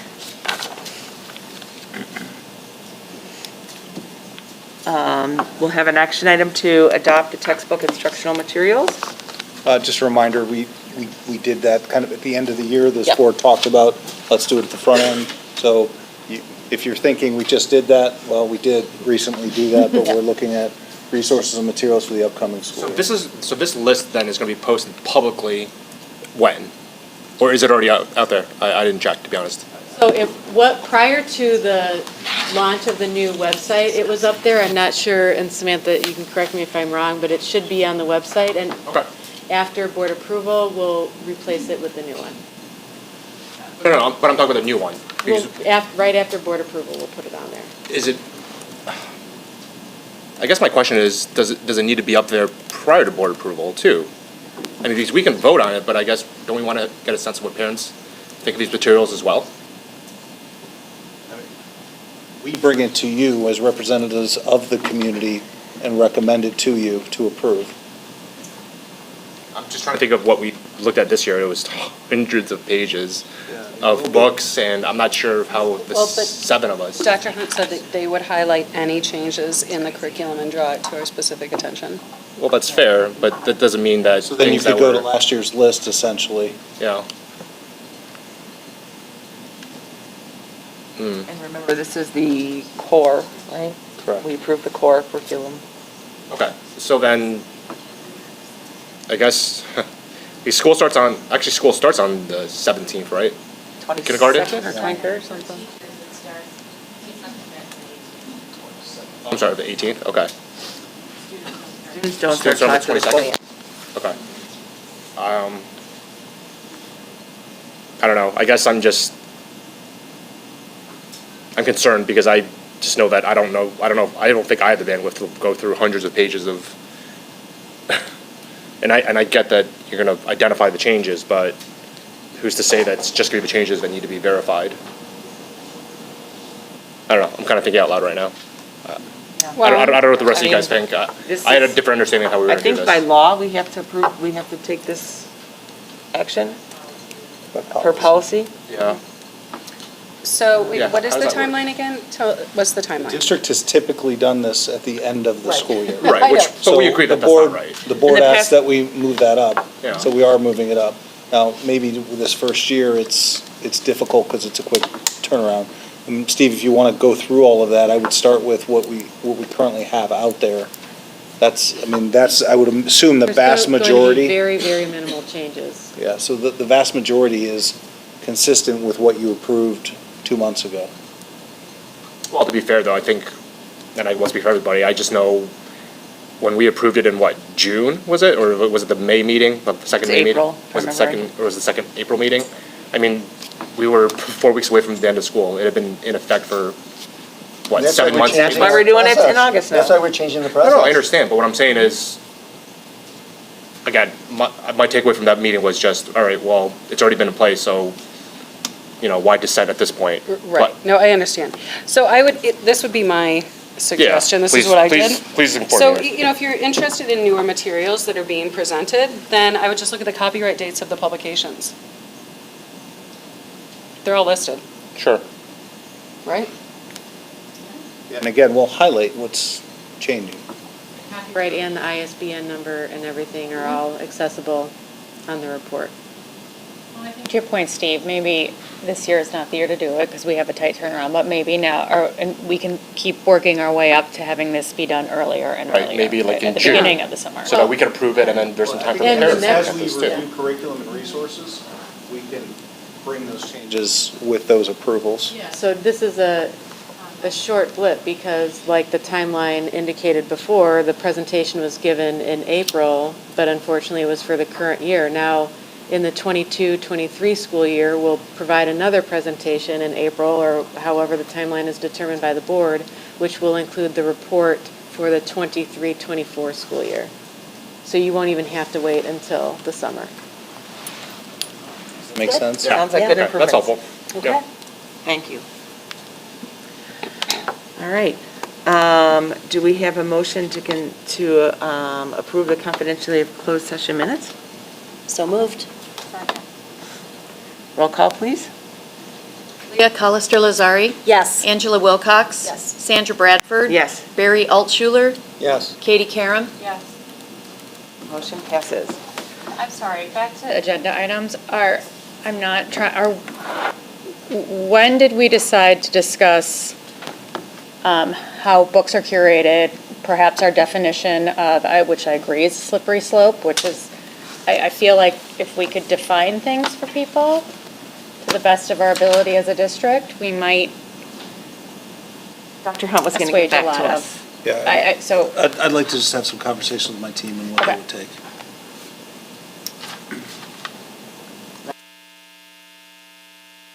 Side note question, did you get my yes for the minutes? Did you get my yes for the Did I approval of the overtalk minutes? you? Sorry, Steve. For the minutes? Approval of the minutes? Approval of the. Did you closed vote as a session yes? minutes. Yes. Okay, good, sorry, because I don't think I spoke. That's because I spoke, sorry. Oh. Okay, do we have a motion to adjourn? So moved. Second. All in favor? Aye. Aye. Any opposition?